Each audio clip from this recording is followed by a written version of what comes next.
Hey gang, thanks for joining us again on KP's Blackbox. Today I've got Justin Uglow, who is a clothier. Now, usually you wouldn't think you'd be interviewing a guy who's trying to pitch selling you some clothes. But Justin has a really great story, and I did end up buying some suits this weekend, so guilty. He's a really great salesperson. But better than that, he's got a great story about how he has integrated his business in the clothing industry with his passion for visiting national parks. And some of the stories that he's going to share, some of the stories he's going to share about almost getting beat up.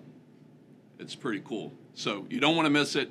Check him out, Justin Uglow, and we'll see you on the other side.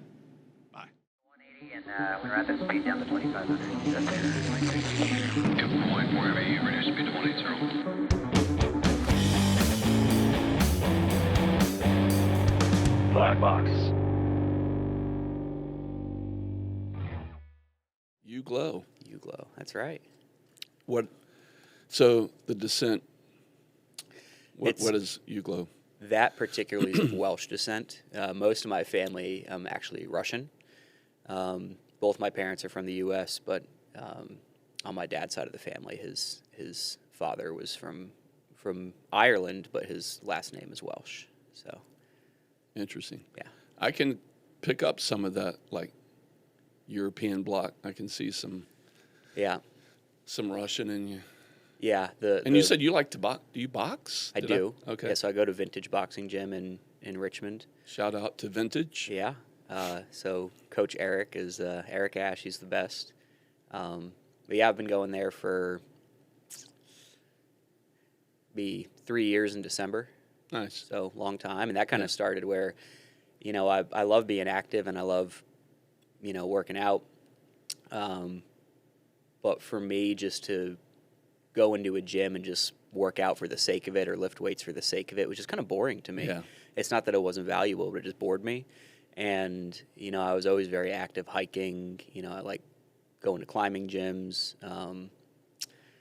But once I moved to Richmond, it wasn't as easy for me to go hike up and down a mountain. Right before I lived in Richmond, I was working at Great Smoky Mountains National Park in Tennessee. And we were hiking 10 miles a day for work, carrying tools up and down mountains. So, I was used to being active, and that kept me in great shape. And then I moved to Richmond, February 2020 is right at the start of COVID and all that stuff too. And it just got, I would go out running and stuff, but, I didn't really get that much great exercise in. And then I was like, I need an activity that I can do. And I was like, boxing seems really interesting. And I looked to see what local boxing gyms are around. I found Vintage and, went and checked them out. I signed up on the spot. I was like, I don't need to do any, trials or test classes or anything. Yeah. I just signed up and have been going there. Try to go 3 or 4 times a week to do classes. And then they have gym equipment, so I go there and do my weightlifting now as well. It was interesting. Once I kind of got into the routine of boxing, I started off with just that. I would just go in there, go boxing for maybe the first 6 months, and then it started to interest me more to just go there to weightlift too, because it was kind of feeding into the boxing. You want to get stronger for that, and so now I enjoy doing all of it. It kind of helped me transition into liking any kind of exercise. So boxing has always been a sport that I admired, but getting punched in the face, I was a Marine, and that was, part of training was we had 12 to 16 ounce gloves that, you could, part of PT or physical training could be, hey, let's get the guy, and we wouldn't use a big ring. Mm-hmm. We'd use a 4x4 ring. So you know what that means. You're toe-to-toe just slugging, going at it. There is no choice but to either defend, cover, duck, whatever you got to do, but you better be dishing out some punishment or you're getting punished. Yeah, exactly. And, I mean, most of when I'm going in there, we're doing the classes. You have a partner, we're doing drills. We'll have gloves on, not really using headgear because we're not full-on sparring, but even just doing those drills, I mean, you're going to get clocked, and and it's not the greatest. But then, I try to do full sparring Yeah. a couple times a month too, and that we'll use headgear for. But then you're really going at it, and it it's a fun time. But you definitely get taught some lessons. So There's a famous Mike Tyson quote. I used to have this soundboard up here, and I would play different things like I'd do, sampled hand claps and cheering, and the guys took it away from me because I had way too much fun with it, and it was distracting because I'd always want to hit and play. But we sampled. I think it was Tyson who said, "Everybody has a plan until they get punched in the face." yeah.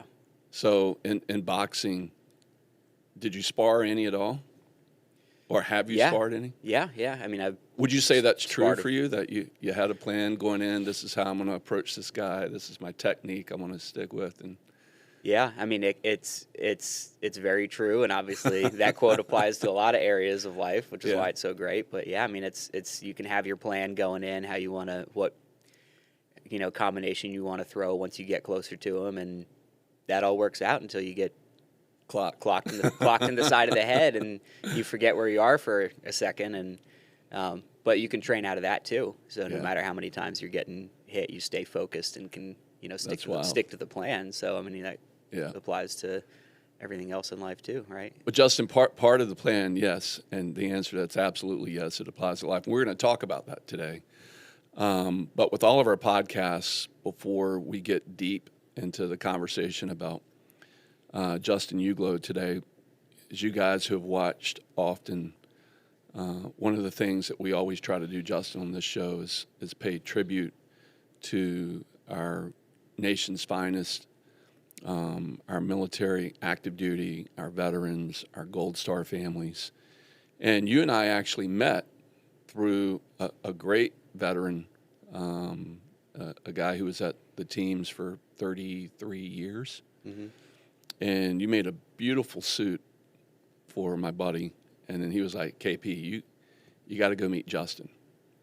And so I went up to Richmond with him on the way to a wedding. And not only did you make a beautiful suit for Lou, but you made some pretty cool clothes for his wife too. And then she had a little sticker shock because she, we won't tease her. Caitlin, if you watch, then we're busting on you. But the bottom line is we want to make sure we pay tribute to those who've made the ultimate sacrifice and their families. When mom or dad deploys, those who are behind are part of that deployment. Because there's that separation. Did you have any family members, or did you serve, or anybody that you're close on my to mom's serve? side? Okay. Pretty much everybody did. My uncle on my mom's side, and her father, and her grandfather. Awesome. So, Well, thanks to their service. Yeah. What branch do you know? Army. Army. Yeah. Not everybody can be a Marine, so it's okay. No, I'm kidding. My son Isaiah was Army, and my oldest son Noah is in the Coast Guard still. He's a senior chief in the Coast Guard in the intel space. Well, what my mom's father would always tell me was that he, thought about going into the Marines, but they couldn't fit his head into the jar. So that's love it. That's what he would tell me. Jarhead, Leatherneck, Crayon Eaters. I mean, we deserve all of those names. Yeah. So let's throw a little toast back. One of the things we did, Justin, on our show is I had one of the founders of Four Branches Bourbon on the show back, was it last May, guys? I think it was last May. Yeah, around there. Harold Underdown, who's one of the principals. I have to introduce you. Harold needs a good suit, so Great. we'll link you up. You got to try his bourbon, though. He probably won't buy anything from you unless you try his bourbon. Well, we're going to try it here right we go. now. So So Four Branches was started by four veterans from four different branches: Army, Marine Corps, Air Force, Navy. Harold was the SEAL in that four branches in the Navy. And he was on the show, and he did a taste test for us blind. Not only did he pick out his bourbon, but he picked out the other ones and what they were too. And we threw a little twist at him. We made one of the bourbons a Scotch. And so in the sniff test, that's the first one. He was like, guys, nice try. I know what this is. So a toast to all of our families who have served, who are still serving. Thank you. We salute you. Cheers. Cheers. And we can throw this back.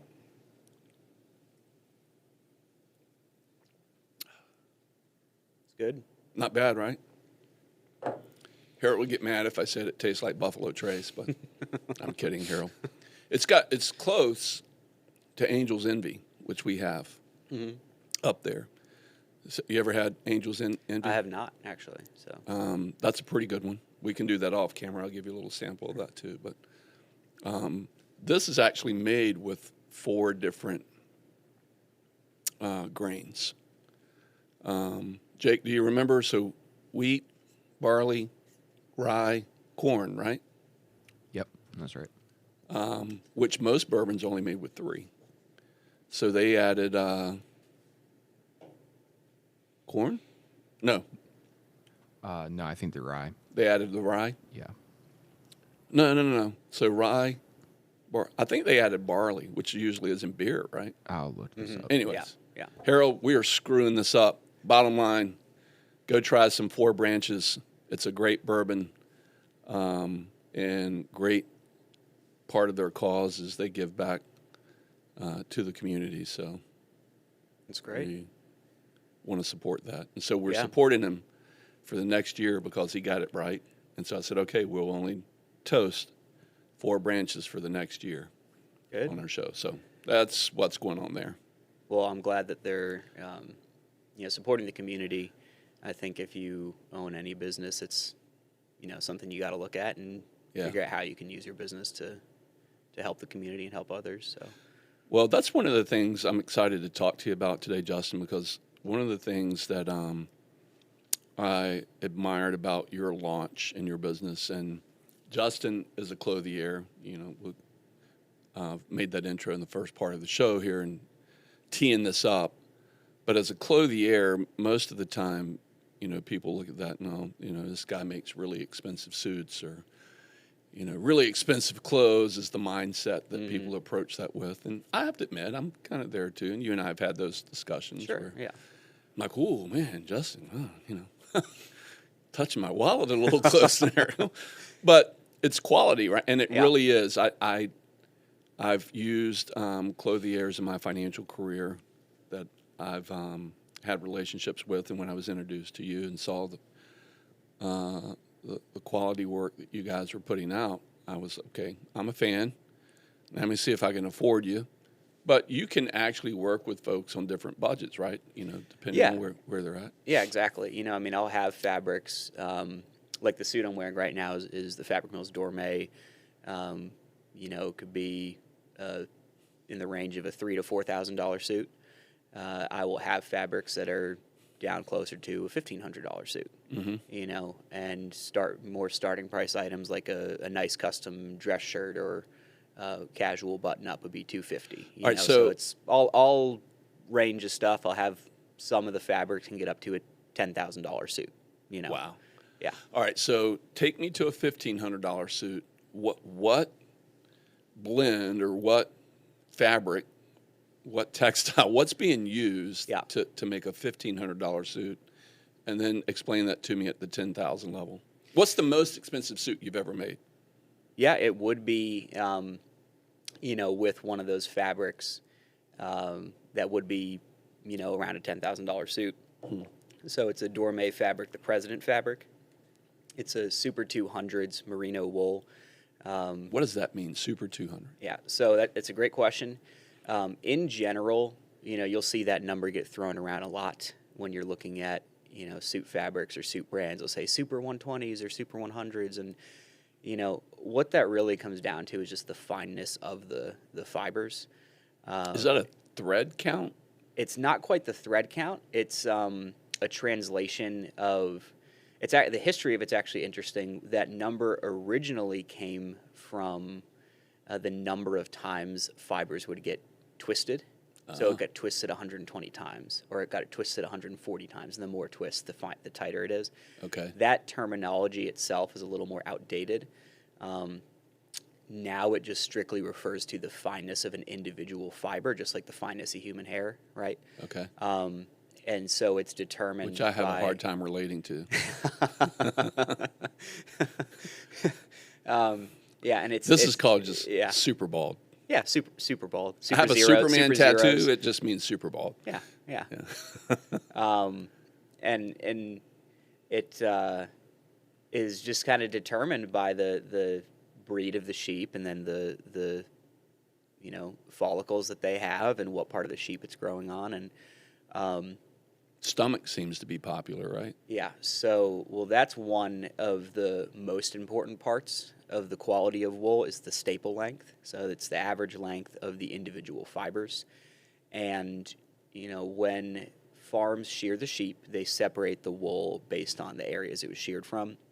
And the wool from the stomach and the neck of the sheep, the bottom of the neck, is far longer than the wool from the sides or top of the sheep. When you shear it, those individual fibers come out to about 3 to 4 inches in length. The average fiber length or staple length and the rest of the sheep is around inch to inch and a half. So those fibers are 2 to 3 times longer.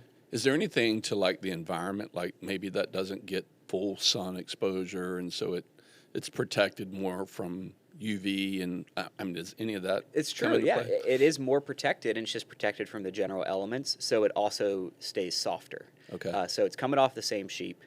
It's the same fineness of fibers, but it is softer, and it's longer fiber length. And what happens with those longer fibers is when you spin them into yarn, if you think about taking a bunch of fibers that are an inch, inch and a half long, and you're twisting them together versus fibers that are 3 to 4 inches in length, those longer fibers wrap around each other more as they twist. So it's harder for those yarns to pull apart, or harder for those yarns to separate. So it's a lot more durable. So when you say twist, this is starting to make sense to me now. My fifth grade education's coming back on, thinking about the cotton gin, but when you say twisting the fibers into yarn, what machine or what process do some people still do that by human hand now, or through mechanical Not really. process? It's pretty much all mechanical process now. There would be some fabric mills that still do hand looming. Harris tweed is what's kind of famous for that. So it's a Okay. specific classification of tweed from the Outer Hebrides Islands in Scotland. They, still pretty much produce all of those fabrics by hand, and it's a very, very high quality material. But it's also got a lot of historical regard. There is a Hence, price tag starts to. yeah, to a Gotcha. point, but it's not necessarily going to be as expensive as you would think it is, right? So I mean, a nice sport coat made out of those is around 2,500. That's on the higher end, but it's still a far cry from a $10,000 suit, right? suit. Right. So there's another wonderful fabric company that I use quite a bit, Gladson. They're a fabric distributor based out of New York, but and then they have another affiliate, Huddersfield, in England. They also design fabrics as well, but they distribute the Harris tweed fabrics. They're one of the only distributors for it, and so I have a couple fabric books and samples of those. So break down the clothier industry for me, if you would, to give us an education on.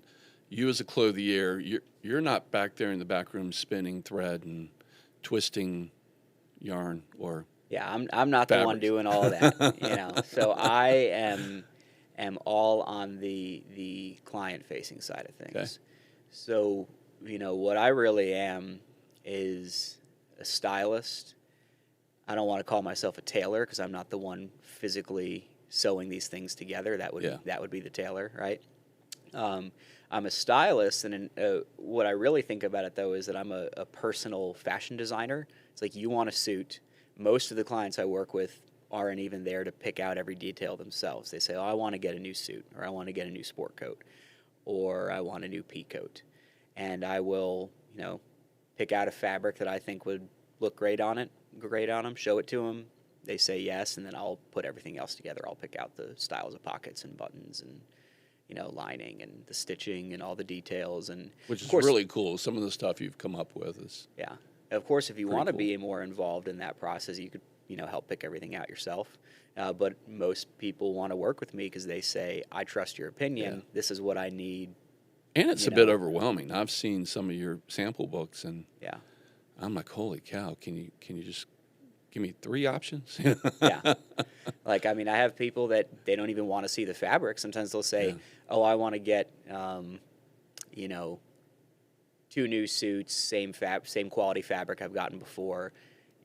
Here's $6,000. Just pick them out for me. Yeah. And they would just trust me to do that. Have you gotten, or have you become so attuned to your business in terms of fabrics and seeing fabrics that if we had a line of guys in here from $1,500 to $10,000 suits, you would be able to say this is probably X fabric, that's X plus fabric? To a point, I think really one of the most important things is the fit, right? If you have somebody in a well-fitted suit made of not so great fabric, it ultimately will probably still look nicer than somebody who has a, $5,000-$6,000 suit that doesn't have it quite fitted right. So the You know, suit you so- put Lou in, which was super impressive to That me. tuxedo. Yeah. Yeah. What fabric was that?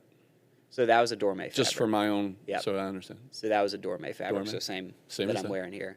So that was a merino wool. And then again, kind of going back to talking about that most expensive suit fabric Yeah. I would have is, also a Dorme. It is that Super 200s wool. The more starting point for Dorme fabrics would still be a merino wool. It's not going to be quite the Super 200s. It's more around Super 150s. Okay. Again, still has that longer fiber length. So Dorme exclusively uses the wool from the stomach of the sheep because it has that longer fiber length. So you get the more durable but really soft fabric. That Super 200s is, again, to talk about it from a perspective of the fineness of a fiber. It's measured in microns, and then they just translate that number into the super count. But human hair is average around 70 to 80 microns in diameter. Then your typical merino wools would be around 18 to 19 microns. So merino wool is already a quarter the diameter, and so 4 times the fineness of human hair. Is there like a website or someplace you could like point us to? We could pull up and you could show us that process. Like I believe on the Dorme website they would probably Dorme? have. What is it? DORMEUIL.com. You guys got that? So I think they would have some things on their website showing the process. That? That's yeah. so interesting because I think about microns and how you just gave me the measurement for human hair, and then that other number 16 to 17. I mean, that's 500-600% finer than human hair itself. Yeah. Let's see if they can pull this up. Fabric. Okay. Yep. They're going to bring it up on the screen Sure. here. And then, so these would be all different collections that they would have that you can pull from. So that's showing, color So, swatches of Jake, individual materials. Go But back up to the main page. I want to just ask Justin some questions here. So Yeah. to the left, they're showing the base fiber and how that gets woven or turned into this Yes. Yeah. So Okay. they're kind of using that to illustrate it. and- spooling. So how do you get that from the sheep or the lamb and get that into that's where my mind's at right Yeah. now. How does that happen? So they will, when they shear the sheep, you've just got lots of raw bulk wool. Again, it'll get separated based on where it was sheared from. And then it'll go through the carding process where they comb it, get out any other materials, get out any imperfections, and are essentially combing, brushing it to be more pliable, be smoother. And then once you have Is those... that mechanical or human? It's mechanical. Okay. Most of it is going to be mechanical now. Yeah. Okay. besides the shearing, right? Okay. You know, and most of those farms are going to be in Australia or New Zealand. So, you know, that's still traditionally where higher end merino wool is going to come from. There are, you know, merino is just a breed of sheep, so there are merino sheep in the U.S., you know, farms here, and, you know, people will get locally sourced wools that way, but we don't really have fabric mills in this Right. country anymore. You know, and you know, not big ones anyway. So there's some. Where are hand most of loom. those based? Is that going to be China, Malaysia, India? There's a lot that are they're in Asia, but the fabric mills that I would typically use, so for that Dormay uses or Gladson, they are going to be in England or Italy. Okay. Yeah. So Milan is a center Which is a where long there's- heritage of where it kind of originated from, right? Yeah, exactly. You know, suiting as we know it today really originated, of course, you know, originated in Europe, but really originated in England itself. Yeah. So it's actually really interesting is the structure of a suit jacket and where it originally came from. Yeah. Tell us about that. So if, I don't know how well to see on camera, but if I were to button up my jacket here and flip up the collar like this, Okay. and it's almost a straight line up. It's got a little bit of a curve to it now because that's how we build them. Okay. But if you imagined there's a whole lot more buttons the whole Look way. Yeah. in that camera So- there. If there was 5 or 6 or 7 more buttons that were coming all the way up to my neck, and then it would extend all the way down there. That's the tight, and then the sleeve buttons, you would have them even tighter to your wrists, and it would extend all the way to your elbow. Huh. It was the garments that knights would wear underneath armor during See. tournaments. The So tournaments, not knights actually fighting in battle, but when they would have tournaments, they would get finer cloth and put it underneath originally it wasn't finer cloth. They would have these cloth undergarments to help protect them from the armor, and it would button up all the way there, all the way to their neck, and it would look kind of like this, Yeah.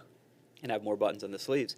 And then it became a little more fashionable where after tournaments were over, and they take off their armor, they would undo the top couple buttons of the jacket because they're more relaxed, and it would just start to fold away or fold Yeah. over.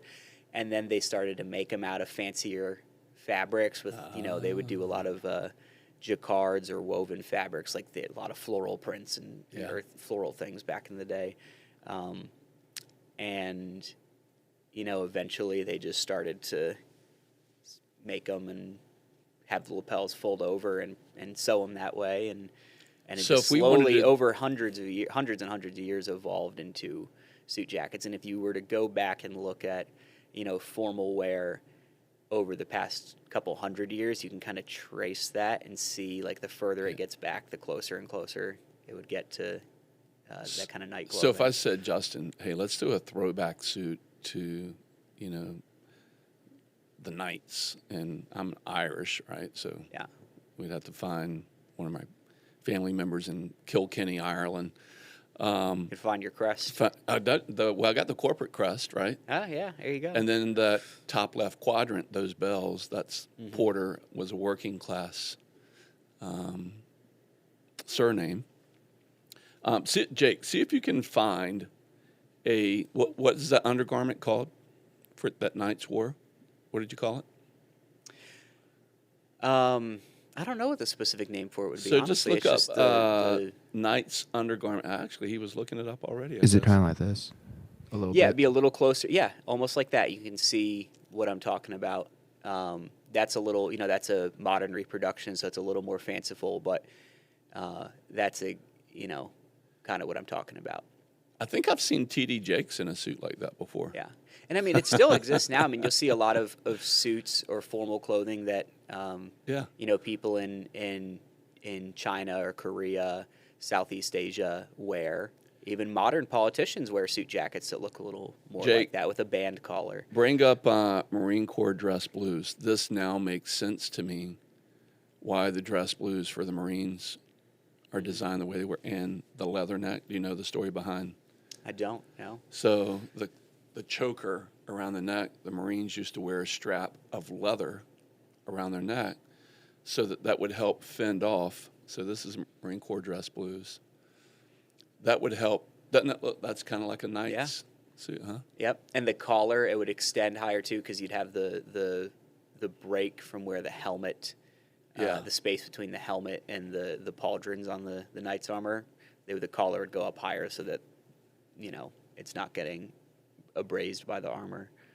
That's really, really cool. But yeah, man, that brings it all into and even the perspective gauntlets, the gauntlet buttons there. I mean, it would just extend up to the elbow, and you'd really have it because it would have to get very tight to their skin almost, Right. so they could slip it in the armor. Makes sense. Because you don't want the armor. You wouldn't want any looseness. And God, how uncomfortable that must be having Yeah. a still outer casing, exoskeleton. Yeah. And again, like that's just like, so those are dress blues. That was the dress clothing underneath the armor in tournaments. If Yeah. you're actually out in battle, just like nowadays, you're not going to be wearing the Interesting. dressier stuff. So the knights were wearing more chainmail and cloth. And How about the time where we got to double-breasted? Any history on that you're aware of?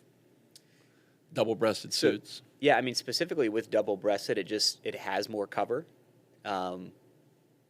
So it's easier to keep things inside of the jacket. Things don't fall out. There's not any other, to my knowledge, specific reason for it besides a stylistic choice.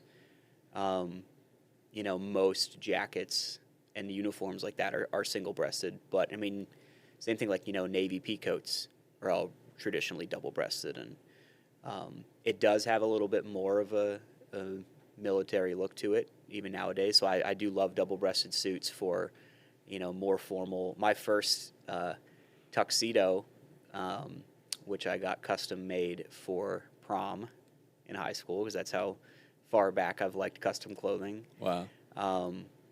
Was a double-breasted Really? tuxedo. Yeah, black double-breasted tuxedo. That's cool.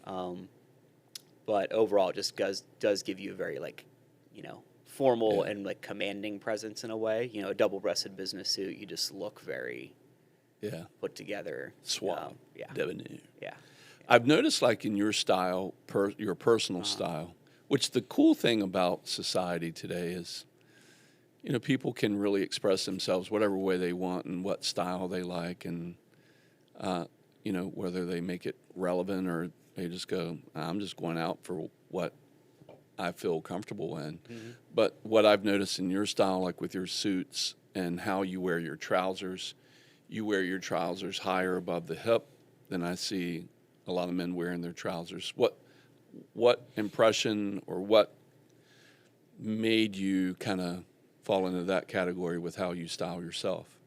Yeah, I mean, for myself, one, I actually really like how it feels to have those higher waisted pants and kind of have it, the belt line is kind of right over my belly button. And it just feels more secure. When I used to have pants that were a lower rise or sat down kind of on my hips, it would feel like they're kind of sliding down, or, my shirt would come untucked more easily. And so it just feels secure. And it keeps me honest, so, if I gain or lose 5 pounds, I can feel Tell it pretty quick. Yeah, tell pretty quick. So, and I've just liked how it looks. It kind of accentuates, your legs, gives you a little bit longer frame on the bottom part of your body. And I like a little looser fitting shirts, and I like the look of, more fitted waist and hip, and then it kind of blouses out a little bit in the shirt, because I like the comfort of just moving around really easily. And I noticed you like larger collars too in a lot of stuff you wear. yeah, I love the longer collars on shirts, and then wider lapels on jackets. I think overall I just like more dramatic silhouettes, or just more dramatic flair, even on a simple solid black suit or navy suit. But not every dude pulls that off, right? I mean, I think does it depend on your frame? It does. I'm a firm believer that if you are of a certain, frame or a certain body type, there's going to be a cut that looks best on you no matter what. I'm not actually a huge fan of the really slim, really skinny cut suits that have been so popular over the past 10, 15 years. But there's certain people that they look excellent on. Yeah. So I still, tailor that to those people, and then it looks great. I think, you have to find that silhouette and go with it. You can't go with what's on trend, because actually, honestly, higher waisted pants like I have, they are a little trendier right now. But if you're just following the trends, you're not really creating a timeless piece for yourself. Yeah. If you have the right cut, the right size lapels, the right fit in the jacket, the right width on the pant leg for your body, I mean, it's going to look good on you in 5 years. It's going to look good on you in 20 years. Yeah, great point. If you're getting custom clothing, as long as you take care of it properly, you'll have it. They last a long time. That's what I've told my friends is that, yeah, I spend a little more for custom shirts, trousers, but I'm not a big suit guy anymore. I was forced in my career, and in the Marine Corps, wearing, if you were in garrison, you're wearing really uncomfortable stuff that's extremely fitted. Yeah. Right? Yeah. To the point where it's tight, right? It's just uncomfortable, right? Yeah. And so I went away from that and was like, okay, when I have my own firm and I can make my choices for how we're going to dress, I want to be comfortable at work. Not slouchy, not, crappy looking, but kind of more business casual. Yeah. But now all of my suits, which, by the way, like 3 weeks ago, I just tossed them, got them out. They were the old, I pick on T.D. Jakes. Do you know who T.D. Jakes? Mm-mm. So he was a black pastor out of Texas, preacher. And he had the big cuff trousers, big long coats, sometimes double-breasted, but really just kind of almost like a jumpsuit. Yeah. Like MC Hammer. But here's TD. Yeah, let's see if we can find some of his wares. I mean, he's a sharp-dressed man. I can't take it from him. But some of his early days, that's what you got to find, Jake, is the big tan suit. Oh, yeah, there's one, he's wearing the bishop thing. Oh, yeah. I mean, he's going for it there. But some of those early suits, he looks like an Indian dude there. Like he's embracing the Indian culture. Oh, that brown one, if you go up a little Where's bit, the was... right there, yeah. Okay. Yeah. That's kind of what's in my closet, or was. Mm-hmm. And I was just like, that's got to go. I got to get rid of it. Yeah, I think another example would maybe be, like Steve Harvey used to wear the really baggy suits. Yeah. And now he wears the really skinny pant legs and all this stuff. And he's just following the trend of who whatever would you was say in style. right now, we'll pull him up, if you think a classy, sharp-dressed man, who would you say comes to mind for you?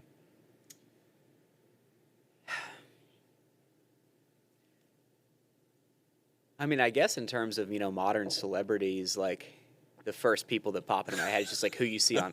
Yeah, none of that. None of that. What No Michael Jordan. Athletes tend to get a little absurd in their outfits.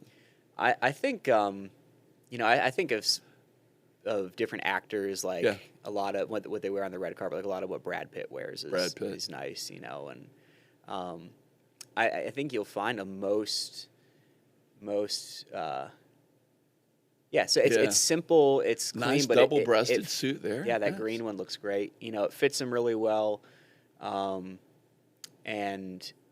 it's just you can tell he's not in something. A stylist didn't force him into whatever he's wearing, right? Right. You'll see a lot of celebrities. George Clooney's always been a good-looking dresser. Yeah, I don't agree with all his politics, but yeah. The dude knows how to dress. Well, that's a good look. Christian Bale, Matthew McConaughey. They're just they don't have anything to prove, because they're all they're very talented actors and they've been around a long time, and they just dress classy and keep it simple, and they wear something that fits them properly, and it's a great look. How about on the other end of that? Who would you say don't emulate the way they dress? Mickey Rourke? Oh man, I mean,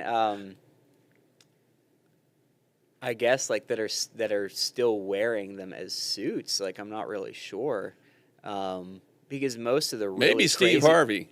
maybe Steve Harvey. Yeah, I don't know. You know, I He mean, wears some stuff. I'm like, dude, what? yeah, Where do you? Let's bring up Steve Harvey. I don't know. I mean, I like Family Feud. I like a lot of the wild stuff, but like What- most of Would you rock that pink suit right there? Would you do that? not with the pink shirt and pink tie like that. I don't think I would do the all pink. Black and pink. I maybe do a jacket with that. That's But funny. different styling. And see, that's the really old school cut of. Yeah. You know, I mean, he hasn't worn stuff like that for a long time. See, I but had that's the just cuffed looks- trousers like that. Yeah. Yeah, that's Yeah. tough. Well, I mean, I think if you had the matching hat too, you could. Oh, yeah. You could pull it off. but- Pimping. Yeah. Pimping ain't easy, Yeah. but it sure ain't hard. Do you guys know that reference? Cat Williams? Come on, guys. They're not even in there. They're like, what? There's some suits right there. Where? What do you got? What are you Those bringing Cat up? Williams suits. Oh, Cat Williams. Yeah. Oh yeah, he does. He He does does wear wear- some funky stuff. Oh, there we go.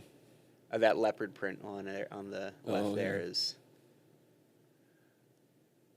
So yeah, funny. that is something. He's going for it.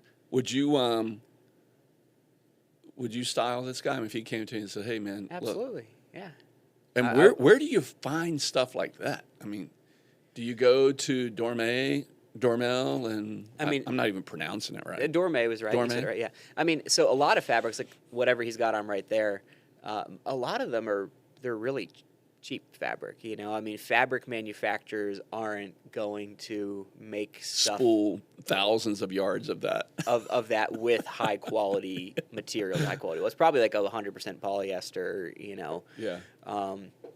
You know, I mean, there's a lot of fabric mills out there that make stuff. You know, so Gladson, Dorme, Holland, and Sherry, those are all 3 fabric mills I use. They all make some really interesting kind of woven jacquards, but they're made with high quality materials. It's very unique in that regard. So you can get, you know, really wild stuff like that for, you know, a dinner jacket or tuxedo jacket. I mean, I have, you know, a pretty wild suit myself. It's a Gladson suit that's a paisley, and I have a bell-bottom suit. So Really? the bell-bottom pants, the jacket, the vest. It's for parties. Okay. You know, it's When you're not Yeah. taking yourself too serious, right? You're just Yeah, like, you go know. have fun and I mean, I try never to take myself too seriously. Yeah. So, you know, and what I'm wearing, like you were talking about comfort earlier, like, yeah, you want to be comfortable. I wear this kind of clothing all the time because it is comfortable for me. I mean, one, it's custom, so Yeah. it, you know, feels great or fits great, but also it's just how I like to present myself and how I want to dress, and I feel natural or comfortable in it. Like, I don't feel like I'm forcing myself into, a suit, you know. Being I in the mean- business, how often do you find yourself consuming your own product? Like, oh man, I'm going to get some new trousers this week, or I'm going to All the time. really. Yeah. I'm a pretty frugal person. I mean, we'll get into it a little bit more when we're talking about, you know, the other stuff I like to do, right? Yeah. But I mean, I live pretty simply, and I don't spend my money on a ton of stuff. One of those things would be clothing, that is for sure. But it's a Okay. business expense. Yeah, right. You know, yeah, it's a business. course. It's a business. And it expense. really is for you. I It mean, is. Yeah. No one can tell me anything it's not. that's reasonably for the production of income, reasonably, the Internal Revenue Service is going to let you do it. Yeah. And it's, you know, for me, getting new pieces of clothing is to showcase more designs or styles Right. for clients, you Right. know, or I do a lot of photo shoots and use those pictures for my website or, you know, Yeah. social media, and it's marketing material, you know, Right. so I put it down as marketing expenses. Yeah. And, you know, I think you'd have a hard time having any auditor argue with that. yeah. I mean, they might say, well, which pieces do you wear personally all the time for you? Yeah, you know, I mean, now I know that there's some gray area for people wanting to write off suits and, Yeah. you know, other businesses, right? Right. I may or may not know lots of people that do, but I know there's some gray area if it's not technically your try, yeah. uniform, and but So that's a good segue into, when I met you, you were working for a well-established clothier in Richmond, and you were working for the other guy. We'll put it that way. And they're great people, great firm. Mm-hmm.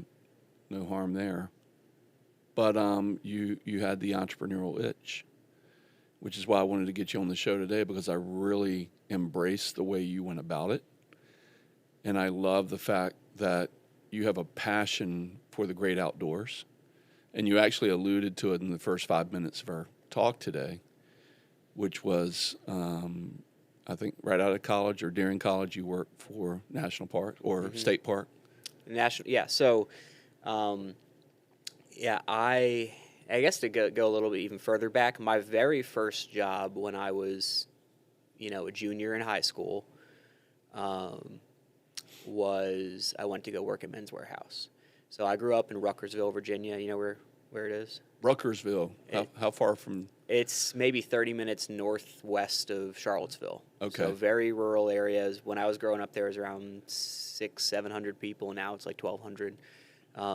Busting at the seams, huh? Yeah, I know it is. It's blown up.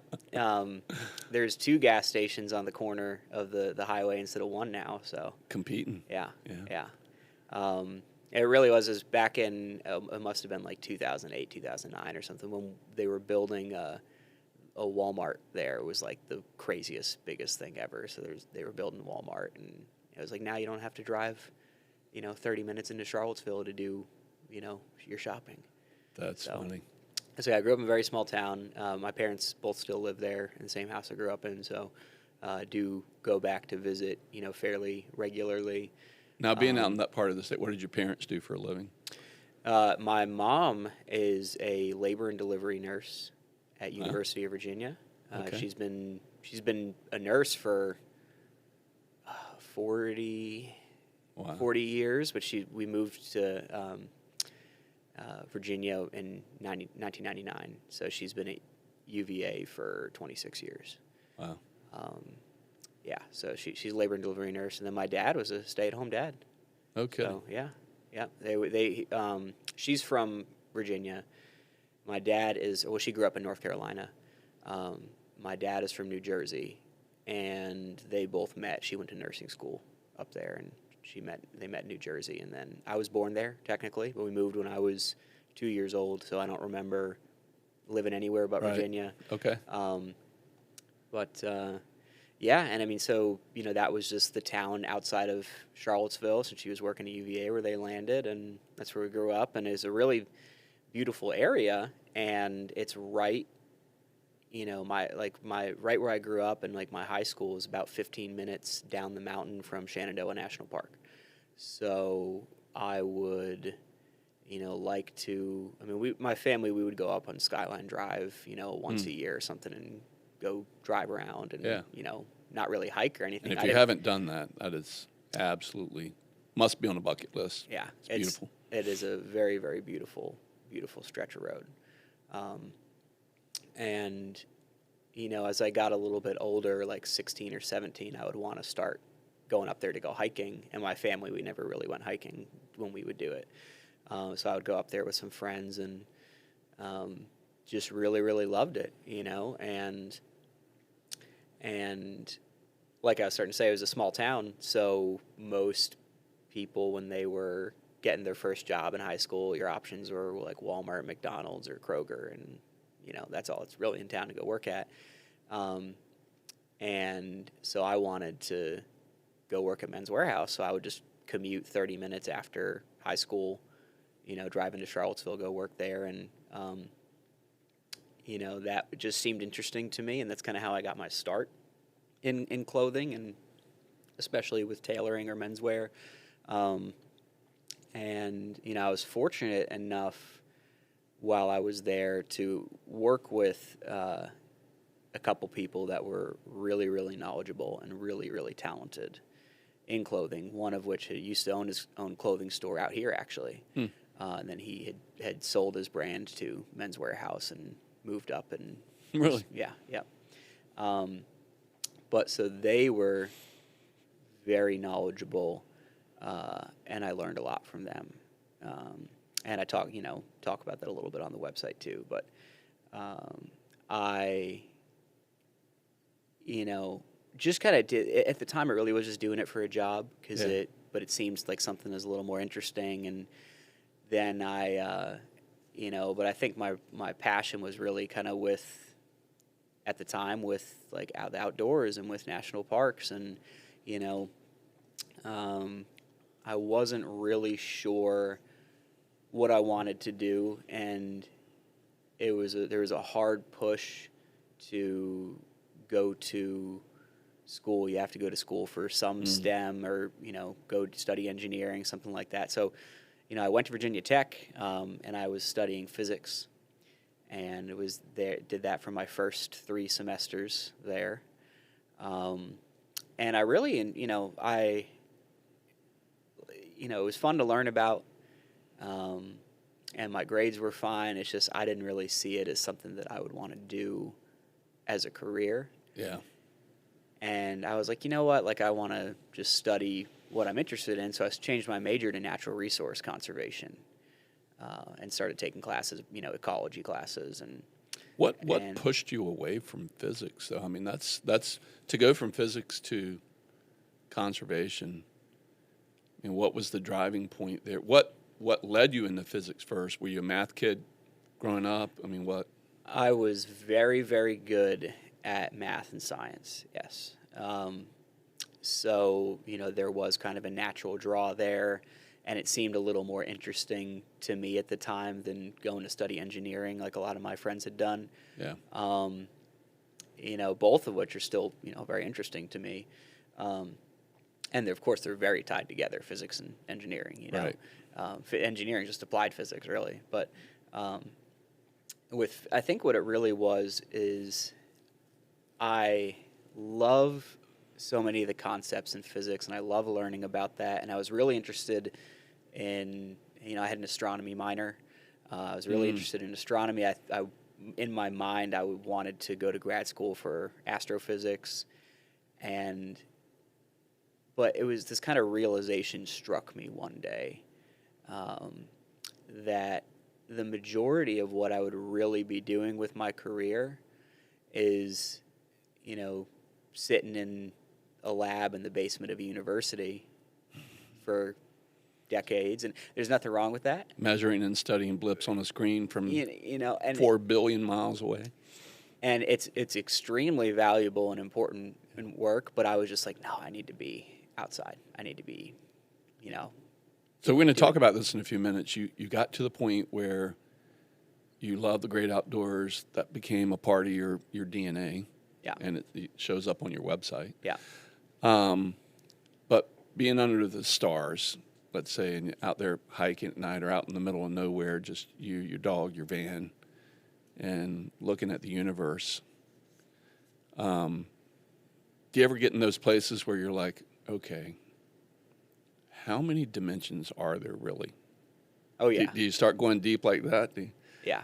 You start eating some shrooms and contemplating the universe. Not stepping that far into it. So, but it really is. I mean, there's some incredibly beautiful night skies out there when you really get away from the city. And I'm not talking about, you can see gorgeous night skies driving a couple hours from here. Yeah. You get away from the illuminating lights of natural or artificial light from the city. Yeah. And just get moonlight. Yep. And then, so even then, it's like you won't notice it as much, but there's still some residual light. I mean, we're out here in the East Coast. I mean, there's cities everywhere. There's towns everywhere. You get out to places like West Texas or Northern Nevada. I mean, some places in Nevada, you're hundreds of miles from anyone. Yeah. Anyone. I read a stat, Justin, that said in the United States, and so averages, right? 50% more, 50% less. So the average, you could go in any direction in the United States on average, 63 miles, and hit civilization. Mm-hmm. I mean, when you get out into Nevada or the Bureau of Land Management, BLM, and you look at that, you know where most of that average comes from, is that if you went east of the Mississippi, that probably could be 15 miles in a lot of areas. Exactly. That the averages are getting thrown off heavily. Heavily. You know. Because we're still sparse when you go west of the Mississippi. There is a lot of no man's land in many, many states. There really is. I think it's something. I'm probably gonna get this exact figure wrong, but I think 70% of Nevada is federal land. I think it's more than that. I think the Bureau of Land Management is up to, I think it's close to 90. Yeah. It's something a crazy You number. guys fact check us. Yeah. How much of Nevada is managed or owned by the Bureau of Land Management? Yeah, and it's like, and even more, it's like what's not owned by the Bureau of Land Management is owned by the military. By the military. You know, and so there's the BLM land. I mean, there's nothing there, and then the military. It's like, you know, I mean, just besides a couple population centers like Vegas, Reno. Yeah, federal government owns over 80% of Nevada's land, so it's the highest percentage of any state. Wow. And I mean, you get out there, there's a highway, I think it's Highway 50. I could be wrong, but it's called, the nickname's the loneliest road in America. Cuts through northern Nevada. And I was drove on it for the first time maybe 6 years ago. And when you're driving out there, I mean, you'll see lots of signs out west where it's like, oh, no fuel or no gas station. It'll be like, oh, no fuel the next 60 miles or no fuel the next 80 miles. Because, I mean, for us to go out here, drive that distance, not see a gas station is crazy. Right. So they have all these warning signs up so you don't run out of gas. So I get out to, start driving on that road, and there's not a no gas station or no services or no fuel sign. It says no civilization next 200 miles. And I'd never even seen the sign that says no civilization. And yeah, I was just like, okay, drive east west. There's no cell service, nothing the whole time. And you got to be, even if you're driving your perfectly functional car, you got to be, have 2 spare tires. You know what I mean? Yeah. It's paved road, but you don't see anybody out there either. Yeah. But you get out to places like that. I mean, so I drove out there, like parked and just camped for the night, just pull off the side of the road, set up a tent and, do you use Elon's service? Was it Starlink? Starlink? So Do you I use that in don't. your van? I don't. I have some renovation plans for my van right now to trick it out a little bit more, and I'm gonna get a Starlink for it. Yeah. Because I have connected to Starlink from other people using it. One of these times was last year. I was in Nevada, and I was out in the Black Rock Desert, which is middle of nowhere, and it's, I guess more famously, I think it just happened once a year. That's where they host Burning Man. But besides that, it's BLM land, and there's the town Gerlach. There's 80 people. I've gone out there a couple times and gone hiking, and I have some friends that, some of the people in that town are friends now, and I text with them. That's cool. But the sheriff is also the mayor. The mayor's, quite literally, there is one gas station in town called Bruno's, and then there's one hotel called Bruno's Motel, and then there's one diner called Bruno's Country Club. And so, it's all. Are you and Bruno friends? That sounds like Bruno, the person you want to be Bruno's friends son. with. Bruno passed. His son, Willie, I think, runs everything now. So Okay. I've spoken with him and met with him before. But yeah, so it really is that. Yeah, that is it. I actually have a really great story about. It's a motel, cafe, casino, and saloon. Yeah, that's all you need in Nevada. Right. Okay. You're done. I'm going next week. Oh yeah. Yeah. Yeah. I'm going to a little more populated area. Maybe a little bit Vegas. more. Yeah. Yeah. So that's the Black Rock Desert right there. I mean, you can see when you don't have a million people on it, doing drugs and lighting stuff on fire, then it's a lot more beautiful, right? But that's gorgeous. It's a very, very gorgeous remote place, and that almost looks like ocean right there. Yeah. in that Yeah. sun coming up. And when I was there last, I was there for a meteor shower last Oh wow. August. It was beginning of August. And it was the Perseids meteor shower. And there's a couple people that are just camped out in the desert. And the desert, the playa, it's a dry lake bed. So, I mean, it's very, very, very, very flat. Yeah. And you can just drive out on it, you know. And you dry camp, right? I mean, there's no hookups. There's no, yeah, I've You bring your own water. You bring your own fuel source. yeah.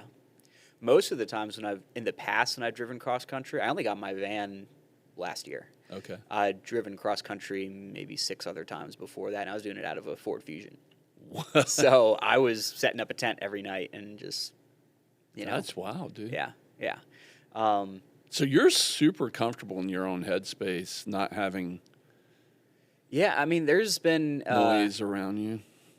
Yeah, I mean, I've found that I sleep a whole lot better when I'm out there doing stuff like that than like when I'm at home in my own bed. It's hard. It takes me longer to fall asleep, and it's not because I'm laying in bed staring at a screen either. It's just, you know, something about being out there is just relaxing and puts me in this, you know, really great headspace. And I do a lot of thinking. I mean, all but one time, every time I've driven cross country was by myself. And I've gone out for my longest trip. I mean, I was gone for 3 months last year. And, you know, you're just spending a lot of time by yourself and a lot of time on the road. Do you have a lot of dog? thinking. Did you say you take a dog? I with? don't, no. No. I So don't, you I don't were have like a dog. Alone. by Yep. yourself. And, you know, most of the time, I mean, I'm crossing the border into Canada and stuff too. And, you know, so I'm not bringing a gun or anything with me either, you know, because you got to prepare for all that. And you know, so I'm just out there and spending a lot of time thinking, a lot of time, you know, by yourself. And there's times when I've driven to Alaska twice, 2 different times. And the first time was 2020. I kind of just went straight up there. And then the second time was last year.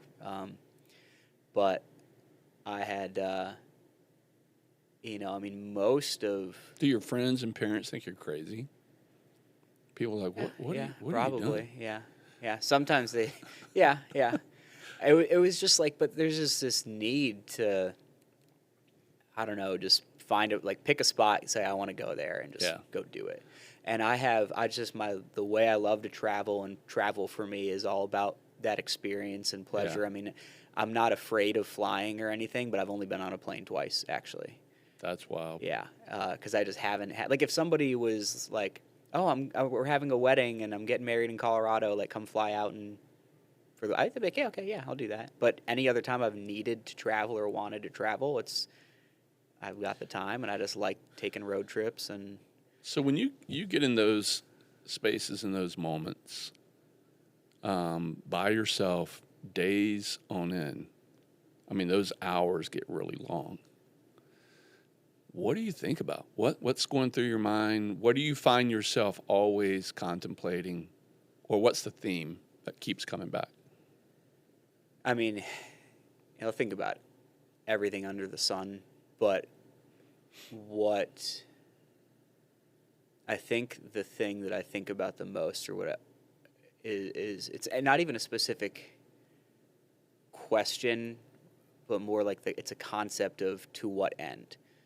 So I'll think, like, to what end am I doing this? Like, to what end am I, you know, am I doing things with my career? To what end am I doing anything, right?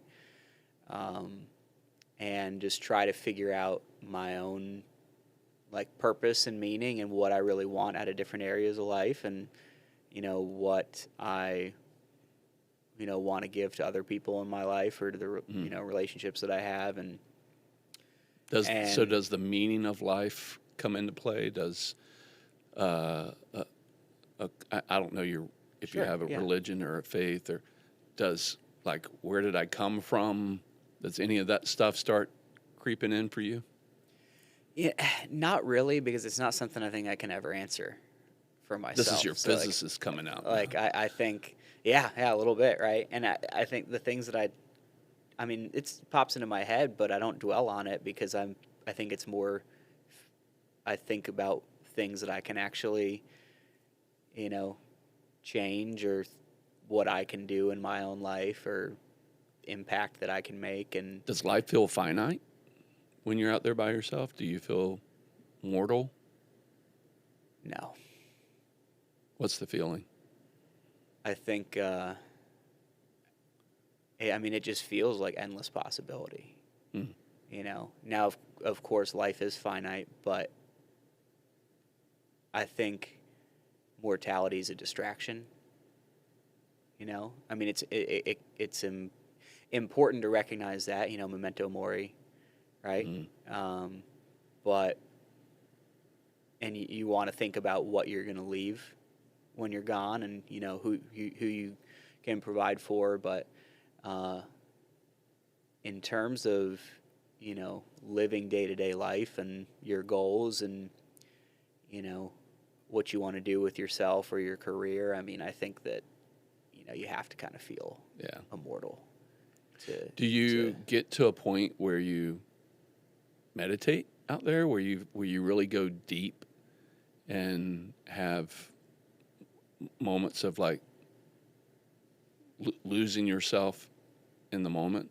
Yes. I mean, no. I've never formally meditated, I guess you could say, but I mean, there's a lot of key moments that really, stick out. I mean, most of the time when I'm just hiking in general, if I'm on a long, I mean, I'll do 25-mile hikes out there, and as a day hike, not backpacking. I mean, I'm not talking to anybody all day, and that's a time when I'm really getting deep in thought. But I mean, things like, so going back to driving to Alaska, I mean, we want to talk about how remote things can be in Nevada or, parts of Texas.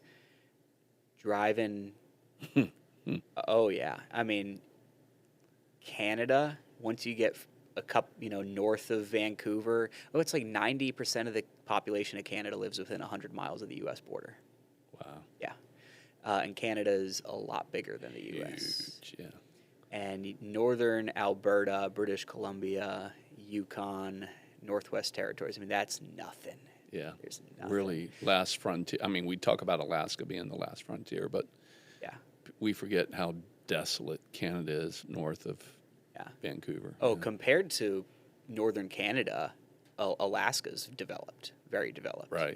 I mean, I think Fairbanks is the furthest northern city. Well, I know it's the furthest northern city in Alaska, and I think it's 50,000 people, and that's already a lot bigger than anything. And I mean, Whitehorse, the capital of Yukon, is I think only like 20,000 people, maybe. Wow. So, Have you ever watched Outdoor Boys? no, have not.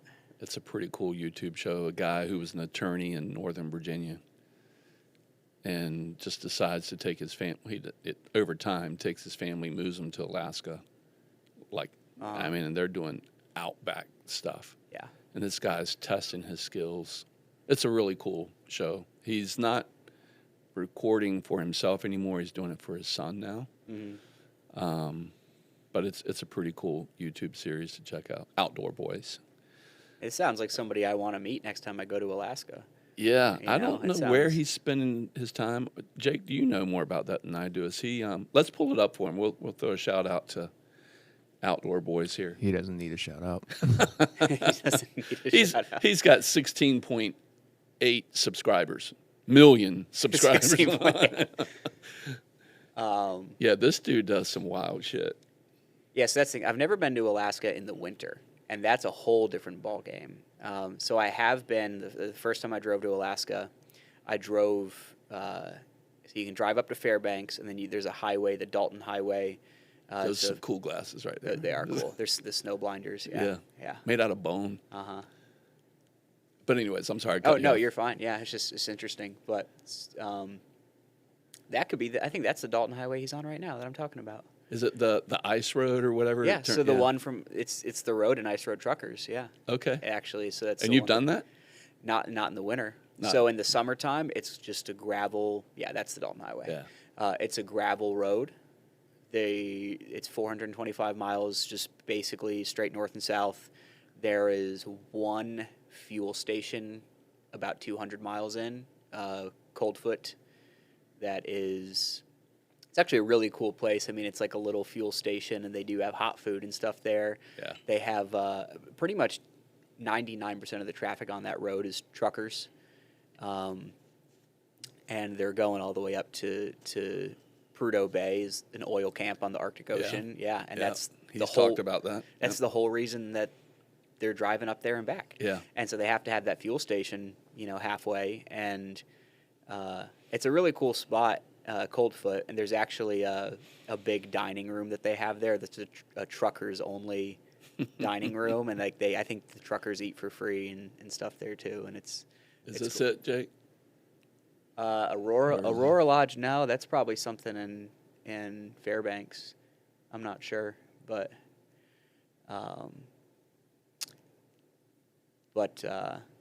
there are, once you get all the way to Prudhoe Bay, there's like one or two little diners there, and it's just people servicing the people that work at the oil camp, so you can get a meal when you're up there. But Hey, do this for me. Sure. So somebody's listening to this and they go, man, you've inspired me to go do a trip and just go out on my own, no dog, no cat, just me and my gray matter. What's the pack out? What do you need to bring? What are the essentials if you're going to go dry camp?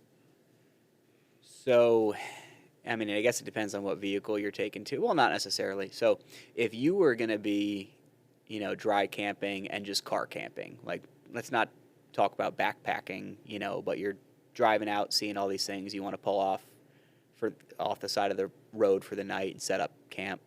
Of course, I mean, you need your tent, sleeping bag, all your sleeping stuff, clothing. What's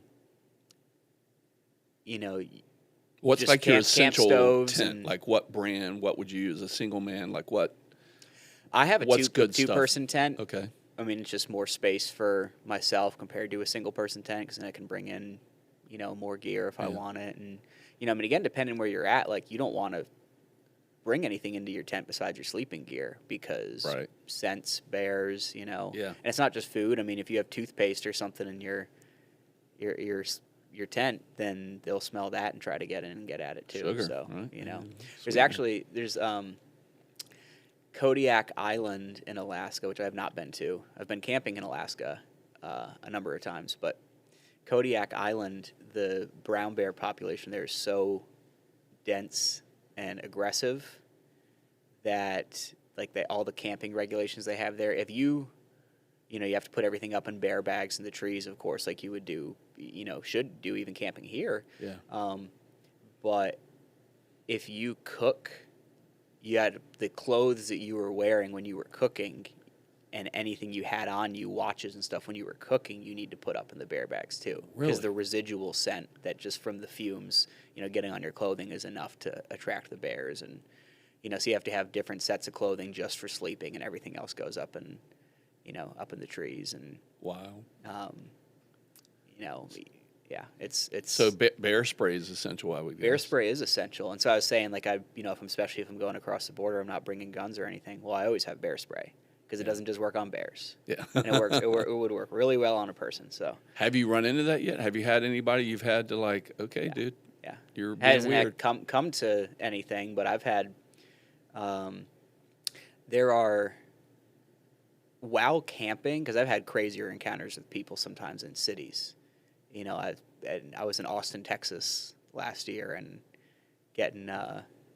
was at getting my van checked out, because my check engine light came on, and this, woman walked up on the sidewalk and, sat down on this guy's motorcycle. That was one of the people that worked at the auto shop, and he came out and was yelling at her to get off, and she got off the motorcycle and then pulled a knife out of her hair.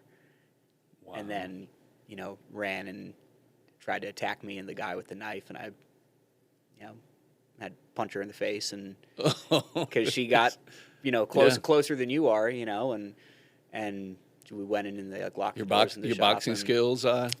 Yeah, it was just came in handy. it was instinctual. I mean, it wasn't even really trying to I was just trying to push her away from me, but the push came in the form of a fist, Yeah. So, but that's not even camping. So camping, there have been 3 times where I had any, close or dangerous encounter with somebody. 2 of those times were in Idaho. One of them was right outside of Harrisonburg here. So, you Freaking never Virginia. You'll never know where it's going to run into. Yeah. What you're going to run into, But yeah, I mean, both of the time, I got a shotgun pulled on me in Idaho. Jeez. You I were was on somebody's land? No, that's the thing. I was in the national forest, so it's public land, and Okay. I pulled up and pulled off into these campsites right there with fire rings, and nobody was there. I pulled off and was about to, sitting there looking at something for a minute, and was going to pull out and start setting up camp. And this guy pulls up on I think it was a Wolverine, like those covered 4-wheelers, and pulls up next to the car, and he like points for me to roll down the window, and I roll down the window, and he's just like, "What are you doing?" And I was like, "Well, I'm camping." And he's like, "No, you're not." And then I was like, "Well, yeah, I am. Like, this is, I can camp here." And he's like, "No, you're not camping here." And then he pulls a shotgun that was kind of like sitting at his side and just like points it over his leg right at me. And he's like, "Go on." And I was like, "Okay." I was like, "I'll go camp somewhere else. I'm not married to this spot." And then I got in the car and drove, and then I turned around and started driving further down the mountain, and he was just following me the whole time to, I guess, make sure I was leaving or whatever. And then I got out of the national forest and pulled off into a residential neighborhood, and that's when he turned around and left. And then I just like waited 10 minutes and then drove and went back into the national forest, but went somewhere else and set up a tent. He probably had some, drug stash or something right there. He's got, it's not, that's what it was. Yeah. For sure. But that's what happened. And then similar thing, I didn't get any, weapon pulled on me, but right outside of Harrisonburg, I was already camping and had tent set up. I was with my girlfriend at the time, and it was like 10 o'clock at night. We were pretty much like half asleep, and this like light comes on, and there's sound of a motorcycle coming into the gravel pull off, and I told her, I was like, "Oh, be quiet." And then I just got out the tent and stood up, and this really scraggly looking guy like hops off the motorcycle, and he honestly just looked scared that I was there. And before I can even say anything, he's like, "I'm just here to check on my tent. If you don't mess with me, I won't mess with you." And then just kind of like stares at me like he's like freaked out, and then he like runs off into the woods with a flashlight. And then I go back in the tent, and I just told her, I was like pack everything up, put it next to the car, but don't open the doors. So we like really quickly packed everything, put it next to the car. As soon as you open the doors of the car, the light comes on. And then you just shine like a star. And then we packed everything, and I was like, "Okay, go." And the whole time he's probably 150 feet back in the woods with the flashlight searching around. And then, we opened the door and started throwing everything in there. And as soon as we opened the door, the flashlight turned, and he started running through the woods back to where we were. And I got in the car and drove away. And when I got out onto the road, I looked in the rearview mirror, and he was standing right where the tent was, like watching us drive away. And same thing, he's probably going back there to check on a drug stash or, lab or something. And he probably thought we were driving away to go call the cops or something. And he was scared, but, we just left. So. Yeah. Probably the best rule of thumb, right? If you run into those situations. Just leave. Yeah. Just get out of there. Don't need any heroes. Yeah. Yeah. That's wild. So when you're, I was asking you earlier, so you're saying if you're going to dry camp and you're going to be out by yourself, essential tent, whatever brand you want, is there a particular brand you prefer? The one I have, I've used the same tent for 7 years. Is a cheap Ozark Trail, Walmart, Really? 2-person tent. And it's held up? With a rain cover. Yeah. I mean, it's different if you're backpacking. Like, if you're backpacking, you're probably going to want some nicer gear than that. But, like, if all you're really doing is pulling the tent out of your car, setting it up, sleeping in it, putting it back in the car. Like, what wear and tear is it really going to get? Right. You know? So, So a that's what I've sleeping used. bag, are you like a 45-degree bag? What are you? It just depends on where you're going, right? I mean, for, the one I use is a 0-degree sleeping bag. Even when I'm backpacking, it's a lot thicker and denser, takes up a lot more space. I like to be warm. Yeah. So, and it's also great. It's a lot thicker. So if it's even warmer weather, I'll just still bring it and kind of lay down on it like a mattress and then have a smaller, like a thinner blanket or something, you know. But realistically, I mean, you need 20, even 40-degree bags, fine most places. 20 is safe because the 20 is not heavy by any means. Yeah. So, I mean, you could still use it. How much water, like when you went out to Vegas, how much water are you taking with you? If I know that I'm not going to run into a water source for a couple days, and I'm with my vehicle, so I can bring as much as I want. I mean, I'm bringing, 3-4 spare gallons in addition to what I would carry in my backpack, which is usually, I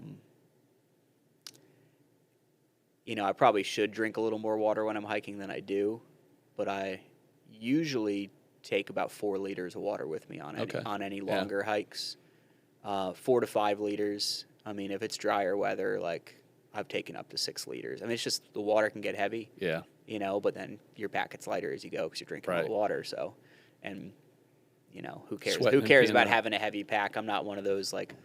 You ever see those ultralight hiker or ultralight back? Yeah. People like cutting the zipper tabs off of their jackets to like lose the weight. I'm like, it's crazy.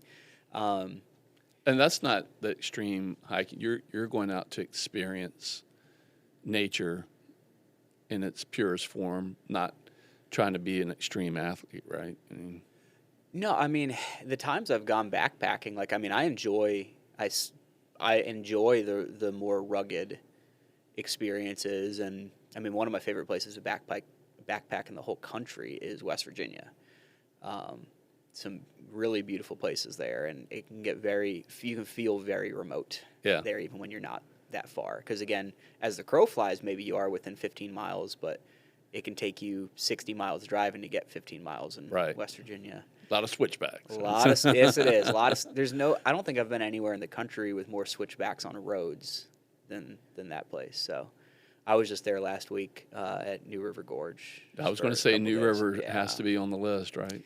Yeah, I was out there visiting a client in Fayetteville. He's actually an old friend I used to work with in Conservation Corps. We worked in the National Forests out in West Virginia, and he's getting married next year, and he getting a custom suit made. So I drove out there, measured him up, and designed his suit for him, and then just stayed out there a couple days for Labor Day weekend, went hiking, and So that's the really cool thing that I admire about what you're doing, and for anybody that can do similar to what you're doing, no matter what your passion or hobby is, but you're going to work because you want to, not necessarily because you have to. Now, obviously it's hard to live in this world without the two most important ingredients, oxygen and money.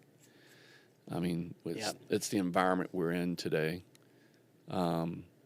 When you're like the outdoor boys and whatever, when you're out there, you can be really resourceful, but having the gear, you got to have some money to have the gear. Mm-hmm. Or, you're in that TV series where you're naked and alone. I mean, who wants to be in that space? So when you're out there and let's say you're on a 2 or 3 week trip and it's very limited cell service, how are you planning your business to be that remote for that long? And how often does that happen? So the trips that I've done more recently, because I've, as you know, only officially launched my new brand or my independent brand about, I think it was 6 weeks ago now. Let's bring up his site, guys. Yeah. And So in that time frame, I've done a couple shorter trips. I've gone up to visit some clients in Pennsylvania, down in North Carolina, West Virginia, and then a lot of shorter day trips from Richmond out to Charlottesville or Northern Virginia. But as far as the long term planning, like the trip that I went on last year, I was gone for 3 months, and I kind of first had this idea, and was doing it with my other company. There's a lot of people I've worked with that live across the country, people that used to live in Virginia or Richmond, and it's like, well, once you have the measurements, you can make stuff. Right. And, if you out of nowhere decide you were going to pick up and move to Houston or something, then, I could still make stuff for you and ship it out there, right? Technology's made the world small, right? Yeah, exactly, And then like I was saying, I've driven cross country so many times, and I would just do it for vacation every year. It's just what I love doing, because it's like I have to scratch that itch and get out there and go do what I'm going to do. And I was at my other job for 5 years, and I'd be, working my ass off, 11 months out of the year, and then I would take 4 or 5 weeks off and just go drive cross country and just take a break. And then I was like, well, why does that need to be a break if there's people I work with all over the country, right? Or there's clients everywhere. So I kind of formulated that plan, and I bought my, one other thing that I would need to have to do it was a bigger vehicle, so I could bring all my stuff for work with me. Yeah. So I have that van. Got the van beginning of last year, and then I went out on that trip. And you have like a Sprinter van. Yeah, it's a Ford Transit. It's a higher roof model too. So I'm a shorter guy, but I can stand up inside of it, pretty well, and a lot of space to move around. And that I hadn't renovated it yet. So when I went out last year, I, dragged my queen size mattress out of my bedroom and threw it in the back of the van and grabbed all the stuff from my storage and made temporary setup and just took it out. You in a van down by the river, huh? Yeah, in a van down by the river, and I would just made it happen and said, I'm going to leave and go on this trip either way, even if I don't actually do any sales. How many of your buddies joke you about that? Like you're in a van. A van down by the river, yeah. With a mattress. Yeah. You got to be catching shit for that. Oh yeah. I love it, so they can joke all they want. It's like, there's something just fulfilling about that for me too. Of course, I own a home in Richmond. I've bought it almost 4 years ago. I love being in Richmond and having like a home base. I do have, some 2 cats. They're at home, and I've got roommates, so they're taking care of them when I'm away. Nice. So like, it's nice. Okay. I love having this place I can go back to. Still always feels like home. Base camp, right? But for me, buying that van was buying a second home. Okay. And the amount of money I've saved not paying for hotels, even when, I am a little crazy. I'm a heavy sleeper. I went to go visit somebody last year. I was in Dallas, and I just parked my van at night. I just parked my van in the street in the middle of downtown Dallas and went to sleep in the back. And I'm a heavy sleeper. Didn't wake up one time. Nobody messed with me. And like I was telling you, I just go shower at the gym. And do you do you have like a generator on the van too, or so whatever the weather is, that's what you're dealing with? Yeah. So the renovations that I'm going to get done, I've been talking to a company they're really cool. Actually, it's based in Richmond, Sender Vans. I was looking into doing all the renovations myself. There's tons of DIY videos out there. How you can renovate a van and put in all the insulation yourself and redo the electrical. And the more and more I was researching that, I was like, I'm already so busy, like, to make the time to really do this myself. Time, like, quite literally, time is money, right? I was like, and even if I put in all this effort to do it and all the money I'm going to spend on materials, and it's like, is my finished product even going to be as good as what a professional would do? You said Sender Vans? Yeah, you can look. I have an Instagram. They think they have a website too, but it's Sender, Sender Vans. Peter and Jeff are I think the two owners there. Really cool guys, and they made some like 3D model, really cool 3D model mock-up of like the plan for the inside of my van and all the stuff we're going to do to it. Like I said, we're going to do Starlink and new insulation. They redo the electrical, so you have your own separate battery power, and it charges. Some people put solar panels on the van. Solar on the top, yeah. But you can also hook it up to your alternator, and it just charges while you're driving, while your alternator's active. They're really, so that's a similar, different setup to mine, but that's one of the 3D models there. They do really, really cool stuff. But yeah, they're right in Richmond, and I was like, I want to work with a local business, and kind of did the math, and I'm just going to be working with them to renovate it. But are you using gasoline or diesel in your van? Diesel. Okay. It's a diesel van. It's a power and so stroke. you can put 300,000 miles on that engine and be okay. Yeah. I mean, even more potentially. Right. It's as long as you take care of the engine, then. Yeah. I do as much drivetrain, regular maintenance as I need to, and those are really cool. So it's what I'm going to do to it essentially is turn it into an even more functional camper for myself, right? So with proper insulation and, its own power source and all that, and Starlink, and so turn it into a little more proper camper, but also have a wardrobe and storage in there where I can put all these sample pieces and all the fabric books and everything, and have it almost as a mobile showroom, right. So I'd pull up to somebody's house, as I do now, and grab the fabrics I need, and so it's like having a little mobile store and a camper all in one, and that's sweet. Yeah. So, I mean, the clients I've been seeing now, of course, we're talking about traveling. A bulk of my business, right, is in Richmond. But even being local there, like when I wanted to start my own business, I was like, well, why do I need a store or a storefront? I can just come to you, right. And so I'll just drive out to somebody's house in Richmond and do it. And people love that experience too. They're like, oh, cool, I don't have to. Especially some of the suburbs.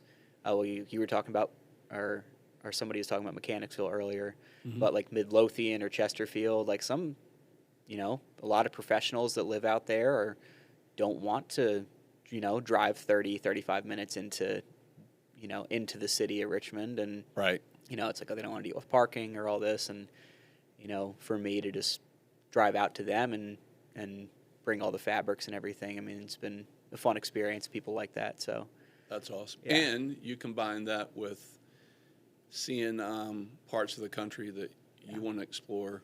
Yeah. Now, on the front of your page here, is this a photo you took, or is this just one that? Every nature photo on this website, something I took. So all the headers, that's Grand Tetons National Park. Wow. So in Jackson, Wyoming. So if you go to the gallery link at the top, well, I put these little headers on top of everything too. That's Glacier Bay National Park in Alaska. Wow. I'm sorry, not Glacier Bay. It's Kenai Fjords. So that's the Harding ice field. And then, so all this I made that separate gallery to have, just for fun. I mean, this doesn't have anything to do with clothing, but I just want people to see all these sites too. And that's all pictures I took. The Northern Lights, you were talking about one time when I got lost to myself. I saw the Northern Lights for the first time last August. And, hard to capture with a cell phone camera. I can tell you that much, but that's the picture I got of it. That is cool. And, these are just some of my favorite shots. I have a huge collection. I mean, I love. There's your van. That's the van. Yep. And that's in the Black Rock Desert. So was when I went out to go see that meteor shower last year. That's you got a neighbor there in the background, it looks like. Yep, yeah. Yeah. And they had, so it was like, I think I was starting to say that earlier. One of the people out there had Starlink. So it was the middle of nowhere, and there was no cell service. And then I connected to their Starlink, and it was the fastest internet I've ever used. Really? And I was in the middle of nowhere, So I was like, oh, I'm definitely getting this for my van, And that's the other fun thing when I'm out traveling. If I still want to work with somebody back home, I still have the fabrics with me. I could be out in Utah and somebody in Richmond says, hey, I want to get another sport coat, and we can hop on a video call, and I'll show them the fabrics or send them pictures, and so What a now cool if I way have to Starlink, I share can your do that in yeah. the middle of nowhere. You're on you know? Starlink, and you're like, hey, KP, I've got your suits getting ready to come in. By the way, this is where I'm at this week. Yeah. That's pretty awesome. Now, I heard you say earlier your girlfriend was traveling with you at one point. What do you envision? Like, you got to find somebody special who wants to get out on the road and do this with you. What's that like? Yeah, I mean, it's tough from not that a sense that people, nobody wants to do that, but the practicality of it if someone else is still, working or doesn't have a remote job or has other things they need to take care of at home. Like, I would love to go out for 3 months straight like I did last year and bring somebody with me the whole time, So yeah, I mean, it can be challenging for sure. And also I'm a little more, especially the past couple months since I started everything up, it's a little more spontaneous trips, right? It's like when I went out to West Virginia last week or North Carolina the week before that, it was, hey, I'm getting the call. I got to go work with somebody. I'm going to pick up and go out there and do what I got to do. And I love that, kind of spontaneity and not knowing when I'm leaving and not knowing when I'm coming back. And but it's tough to make that work for two people. Right. Right. But yeah, it's. I mean, I'm just loving that. And you were asking earlier, like, how do I really plan? Because there is more planning going into those longer trips. And step one, at least last year, and is just kind of plan the trip and just say I'm going to go out there and do it. Because you know what, even if I am not really doing business, I'm going to have fun. I don't want to go out there for 3 months not doing business, but it's like, hey, I want to go out and go hiking and scratch that itch. And Starlink seems like a game changer, though. I mean, if you've got a laptop, a phone, and a connection to the World Wide Web, and be wherever. Exactly. So that's something I thought of immediately when I was talking about those renovation plans with them. And I mean, so you now thinking you would put solar on your vehicle? And I don't think I'm going to, because for what I'll need for power, it'll work. When I talk to the guys, I mean, they think that it'll be fine to just use the alternator. It works well for most people. The solar is really helpful if you are going to park your van and stay out somewhere for like a week, Like if you're camping in one spot for 3 or 4 or 5 or 6 days at a time, and you're not really going to be driving, well, you want solar panels. So you're like, if you have a little fridge in there, that it has enough power to run the entire time, or others. I mean, for me, it's mostly, I'm probably going to put a little fridge in there. But even then, like, I'm driving somewhat every day. Like, and the thing with the solar panels is right now my van has no windows or anything, and I'm going to keep it that way too. It just looks like a big utility van. And the fewer markers that somebody can look at and go, oh, that's a camper, versus, oh, it's a work van, the more markers you have, you can be a target for people when you're traveling. Yeah. For thieves and stuff like that. And, so I guess in that community, they call it stealth. So you have having like a stealth van, the less on it that you can tell somebody's living out of it, the better. And then the solar panels on top is kind of a dead giveaway. Right. So that would be why. But if I got to a point where I needed it for power purposes, then I would just put them on there. They have other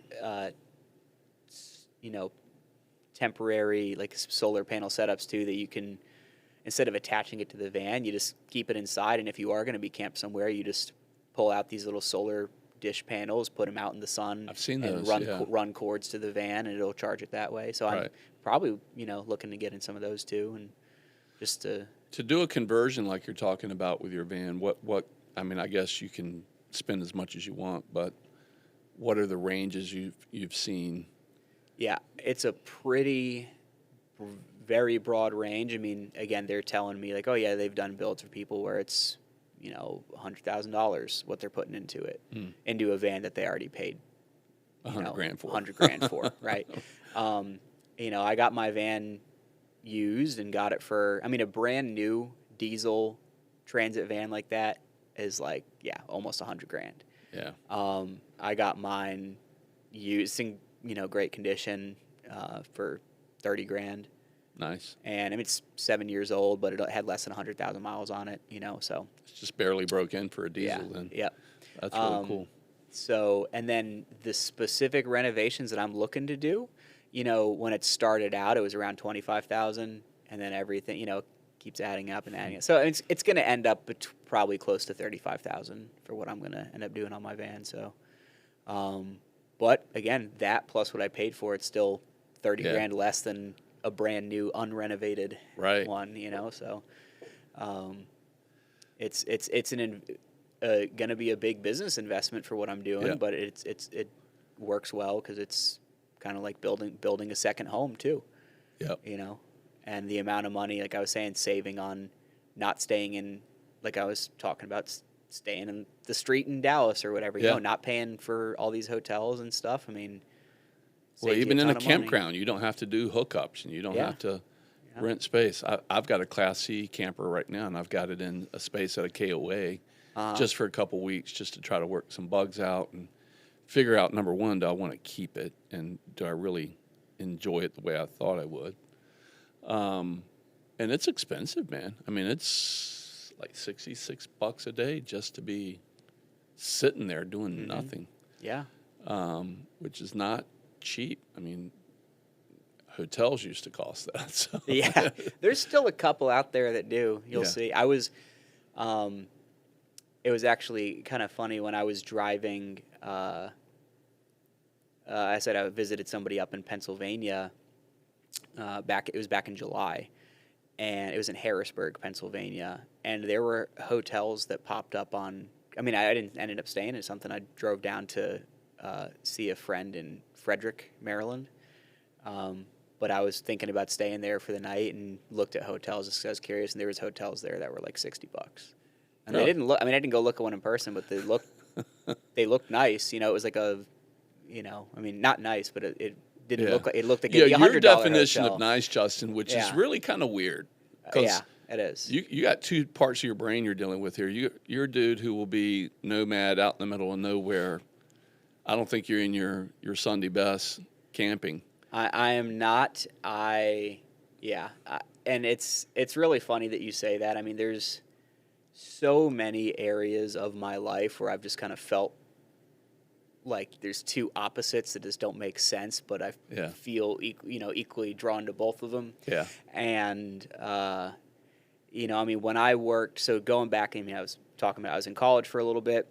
I changed majors. I didn't get to that part yet, but I dropped out after 2 years, so I didn't get a degree. Okay. I was at Virginia Tech, and then I was like. And it kind of was, I knew people that were getting jobs in national parks and stuff that didn't have degrees. And I was like, well, I guess I don't really need that. Yeah.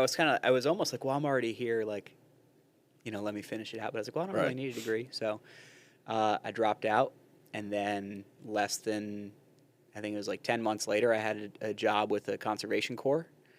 So it was Appalachian Conservation Corps. It's based out of near Harrisonburg right now. It's, runs AmeriCorps programs, if you're familiar. Yeah. Mm-hmm.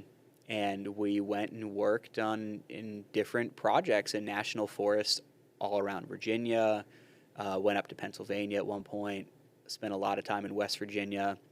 And then the end of my time there, we actually went down to Tallahassee. It was Hurricane Michael in 2018, and we did disaster relief there. So I was down in Tallahassee for 30 days. It was actually my first time in Florida. Okay. Yeah, so it was a interesting, time to be there. But so did all kinds of work with them. But of course, the bulk of it was in national parks and forests. And then the next year, I went and worked at Great Smoky Mountains National Park in Tennessee. So then I was working, kind of right. What time of the year were you there? I was there from April till like end of November. So beautiful time. Yeah, I got to see it through the fall and everything, and leading into my point with that. So I mean, I lived in the national park. When you work at the national park, you get options for housing, and it's like $200 or $300 a month. You know, if you're an employee of the park, they'll just give you, you know, a room in a cabin or something. And so I lived in a cabin next to a creek in the national park, and I was like 20 minutes away from town, which felt weird because my address said Gatlinburg if somebody was going to mail me something. Yeah. But I was nowhere near actual Gatlinburg, which was is a completely different experience than what I'm talking about. Yeah. Yeah. I call it Redneck Vegas. Yeah, Redneck Vegas. That's right. Right. It's the Myrtle Beach of the mountains. That's right. Is what and you know, so I lived in this really like beautiful, like remote place, and there's no cell service or Wi-Fi or anything at the house. So if we wanted to talk to somebody, we'd drive out into town. And when I was coming down from Virginia, I brought like 10 or so custom suits with me and brought them down and put them in the closet in my cabin, because if I wanted to go out in town or go out into Knoxville or Asheville or something on the weekends, or there was a couple times I went out to the weekend to go to Nashville or Atlanta, Chattanooga, and I was like, this is how I like to dress. You know, if I'm going to go out in town, like I want to be dressed up. And for me, it's not like I'm not getting dressed up for a business meeting. Like I wasn't wearing a tie, you know, it's just wearing fun suits. And like I said, more colorful ones maybe. And, so it was like I always kind of had to find those areas to like balance those two things I wanted in life, right? So even when I was working at the national park, I still wore my custom suits with me, you know, brought them with me. And that's cool. Who got you into the clothier industry? Was that through Men's Warehouse? Yeah, I would say. I mean, I can't really say what the real inspiration for wanting to work there was. I just thought it seemed like a fun job, cool job to do as a high schooler, and it was, at the end of the day, still a pretty simple retail job, but it was a lot more involved.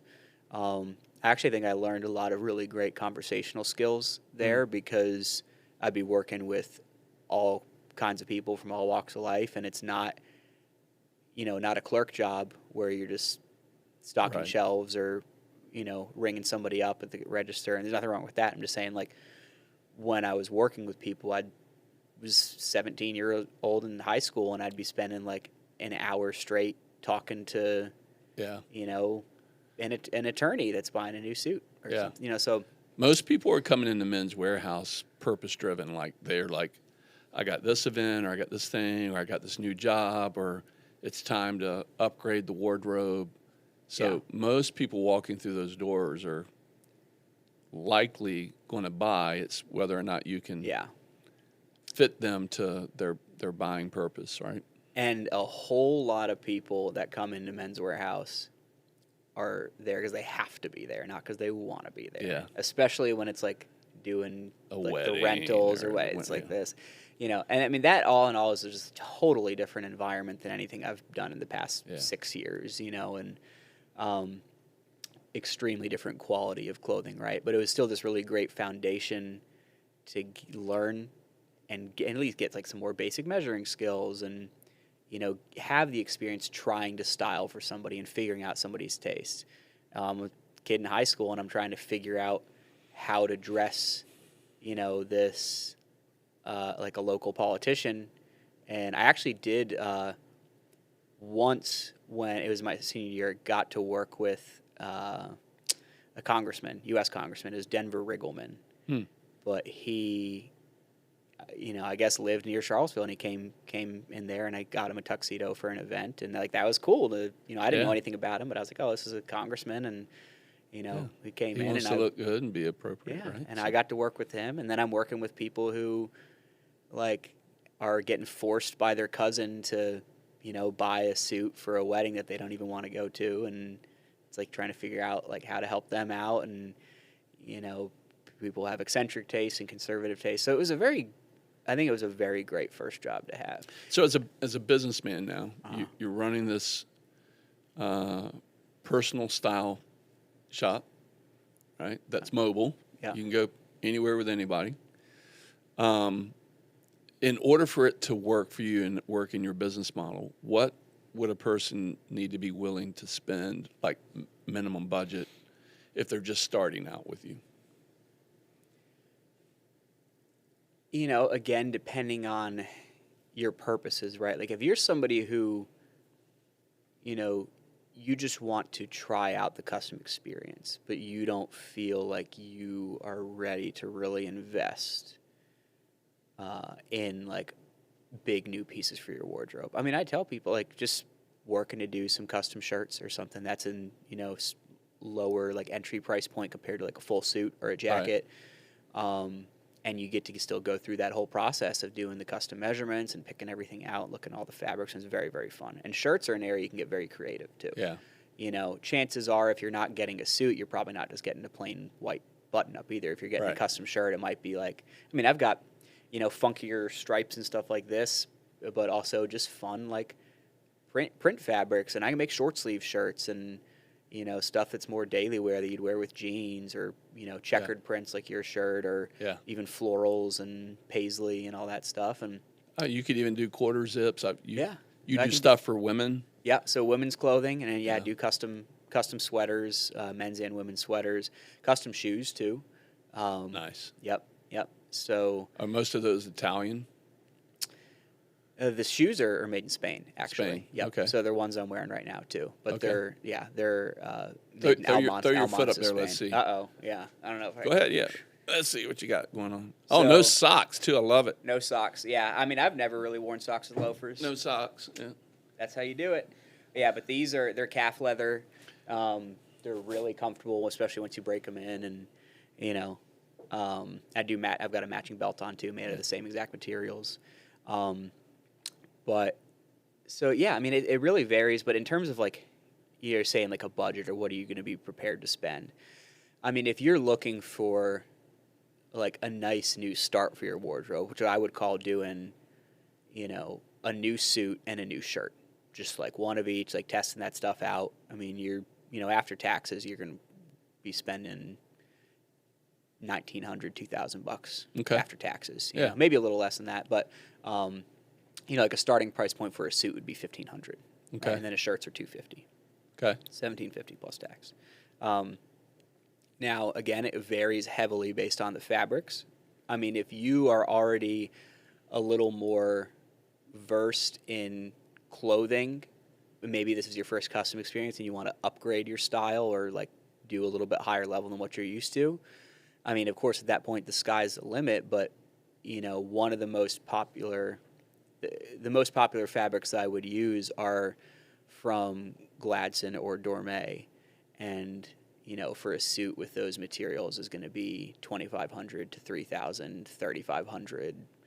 $3,500. So if you were like, I wanted a new suit that's a higher quality than what I'm used to, and maybe I want a couple shirts or something to go with it, you know, $3,000, $3,500 would be, you know, what you'd be prepared to spend there. But it could be anything in between. I mean, if you know,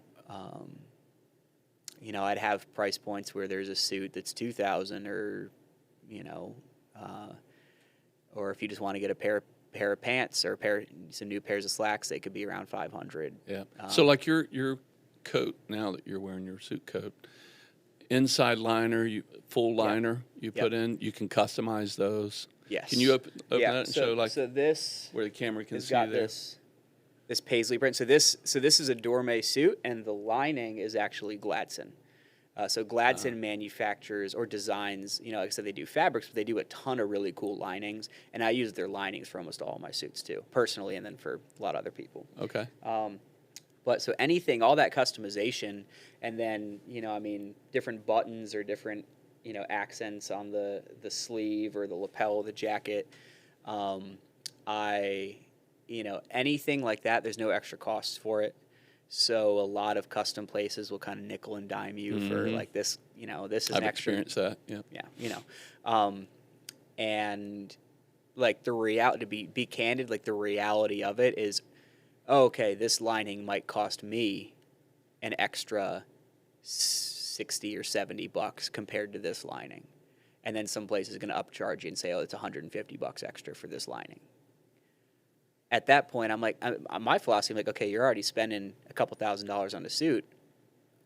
Okay, if I'm spending an extra $60 for the manufacturing of the suit because we want to use this certain lining, okay, that's fine. Right. You know, you don't have that same overhead as some of these other guys because of the way you're doing it. Well, So that's you true. can- Yeah, you that's, can give that back to the client. and in general, that's a point too. Is I have a lower price point than, you know, a lot of other people in the industry, and it's not by design on my part, or I was trying to have lower prices. It's just I looked at, you know, my costs, and I have a lower overhead because I'm not running a store, and of course I've got expenses for my van and all this other stuff. But I said, well, I can afford to have a little bit lower prices and try to pass those savings on to other people too. Yeah. You know, so. Yeah, so then and then it just, I also don't want to feel like I'm nickel and diming somebody for Yeah. different details. And quite frankly, I don't want to, you know, keep track of all the different upcharges for, oh, it costs this much more for these buttons and this and this. And it's like, Yeah. you know, but so that's a really fun part two, is designing all that stuff and like the monogramming and, you know, different types of stitching and pockets. And it's really fun. So even if you're like, oh, I need, you know, people are like, oh, I want to get a new custom suit, but I need something that's a little boring or conservative. Like I've worked with guys in, you know, DOD or FBI that they're like, oh, I have to wear really conservative stuff to work, but I want to get a custom suit. And it'll be the most plain thing on the outside, but we can still do the really fun custom cool linings stuff. inside. Like what you did with Lou, putting his unit insignia inside the. Yeah. coat So you can is do really custom cool. printed linings too. So like you were talking about your crest earlier. Same thing. There's no extra charges for that stuff. It's just, you know, I can give you a vector file. Yeah. Or, you know, whatever PNG, and then you can give it to the manufacturer and they can.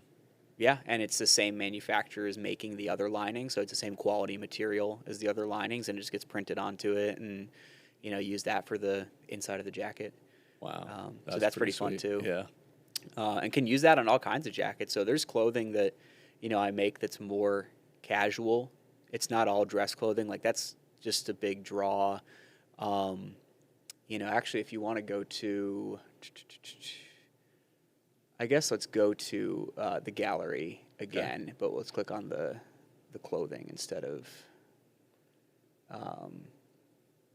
So, you know, a lot of these. So those shoes on the right, those are the ones I'm wearing right now, actually. So you can see them a little more closely. Sweet. And there's shoe trees in there, so it has my logo engraved on it. Yeah. But they're cedar shoe trees, so I do those with all the custom shoes that I make. nice.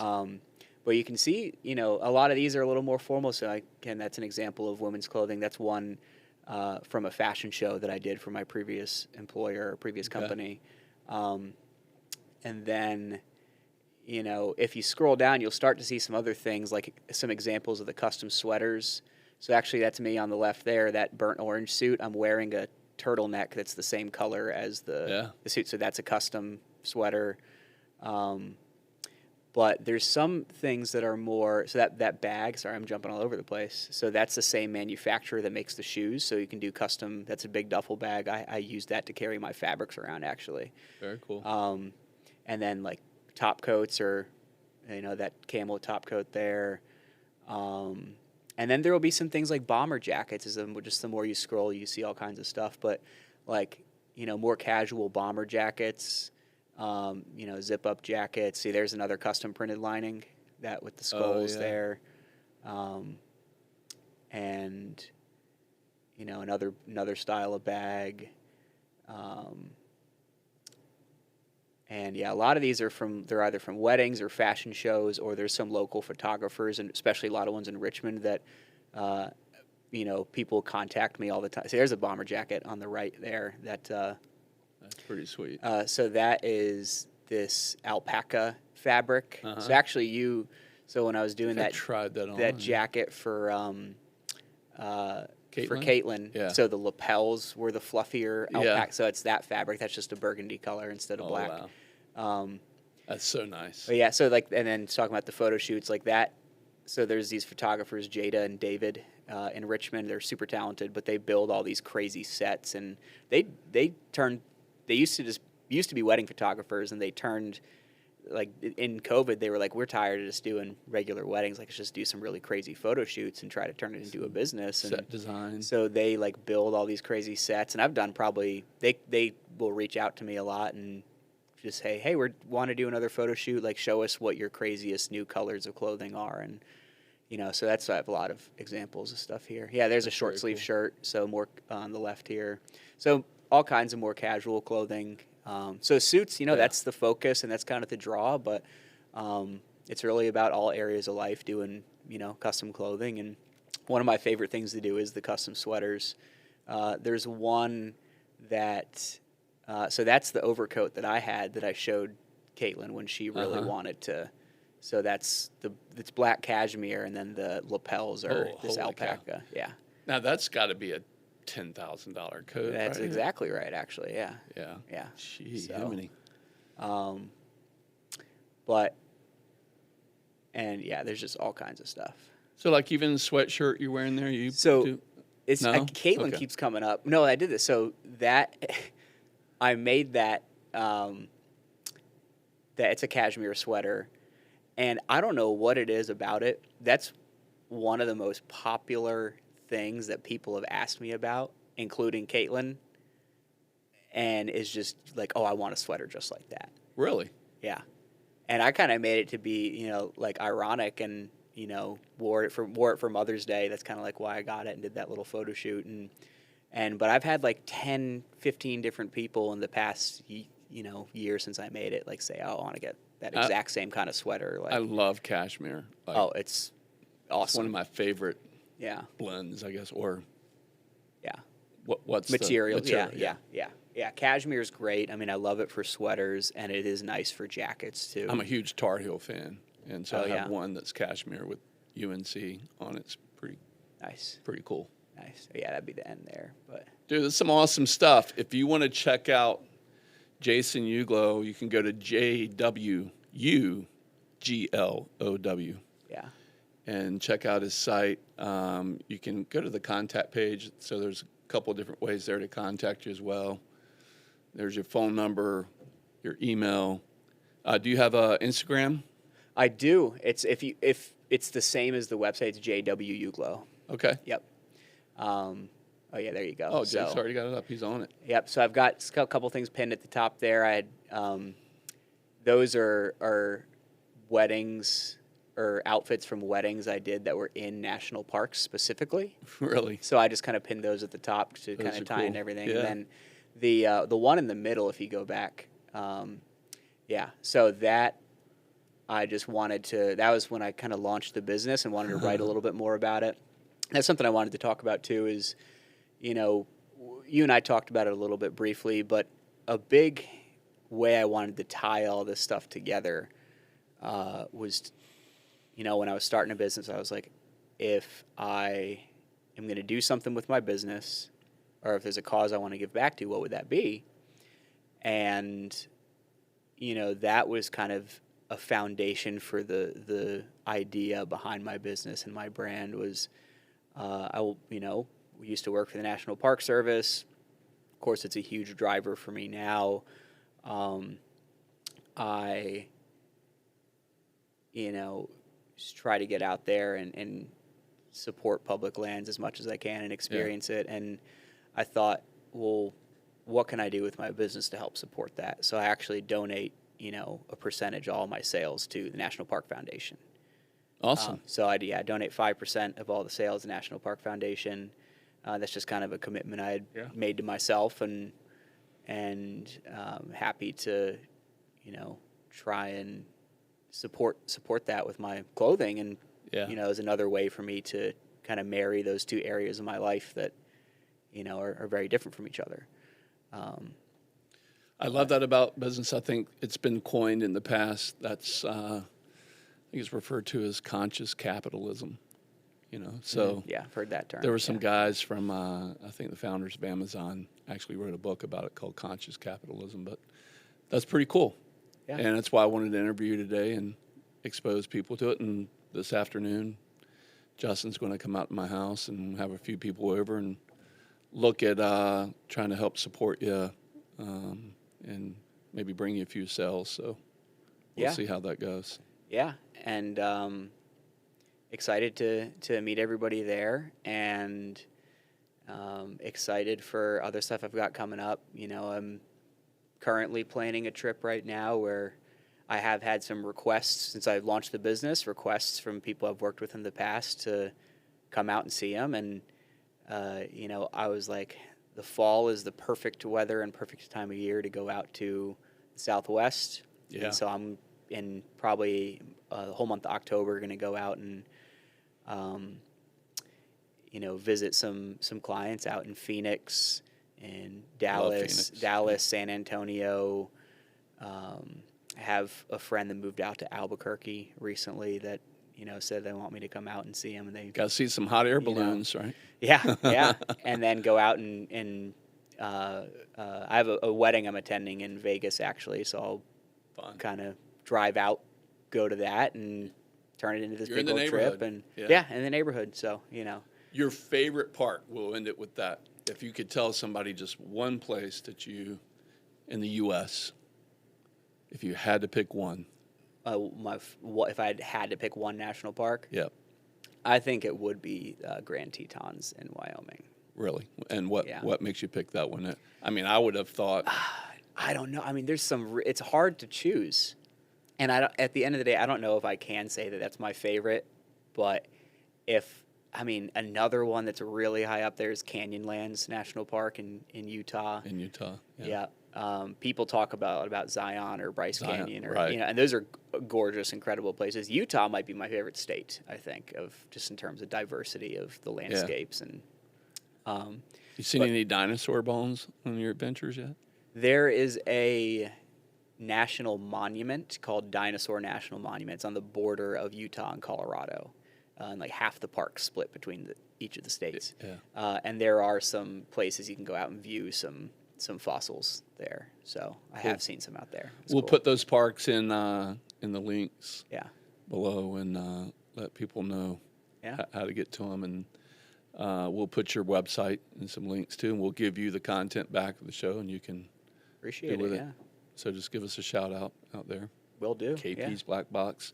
If you're watching, please subscribe, hit the like button. Go check out Justin's Instagram, JW Uglow on Instagram, and then jwuglow.com. And support small local business, Yeah. Thank small you. global business. Yeah, that's right. Yeah. We'll see him out Yeah. there in his white van down by the river. Say hi to him if you see him. Don't point a shotgun at him. Don't point a shotgun at me. So, and if you live anywhere out west and you're watching this podcast and you know you want to reach out, please feel free, and I'll make a trip out there and see you. So That sounds cool. yeah, Justin, thanks so much. yeah. Thank you, Kenny. See you in a bit. All right. Appreciate you. All right. Take care, guys. Wherever you're ready, speed 180. Blackbox.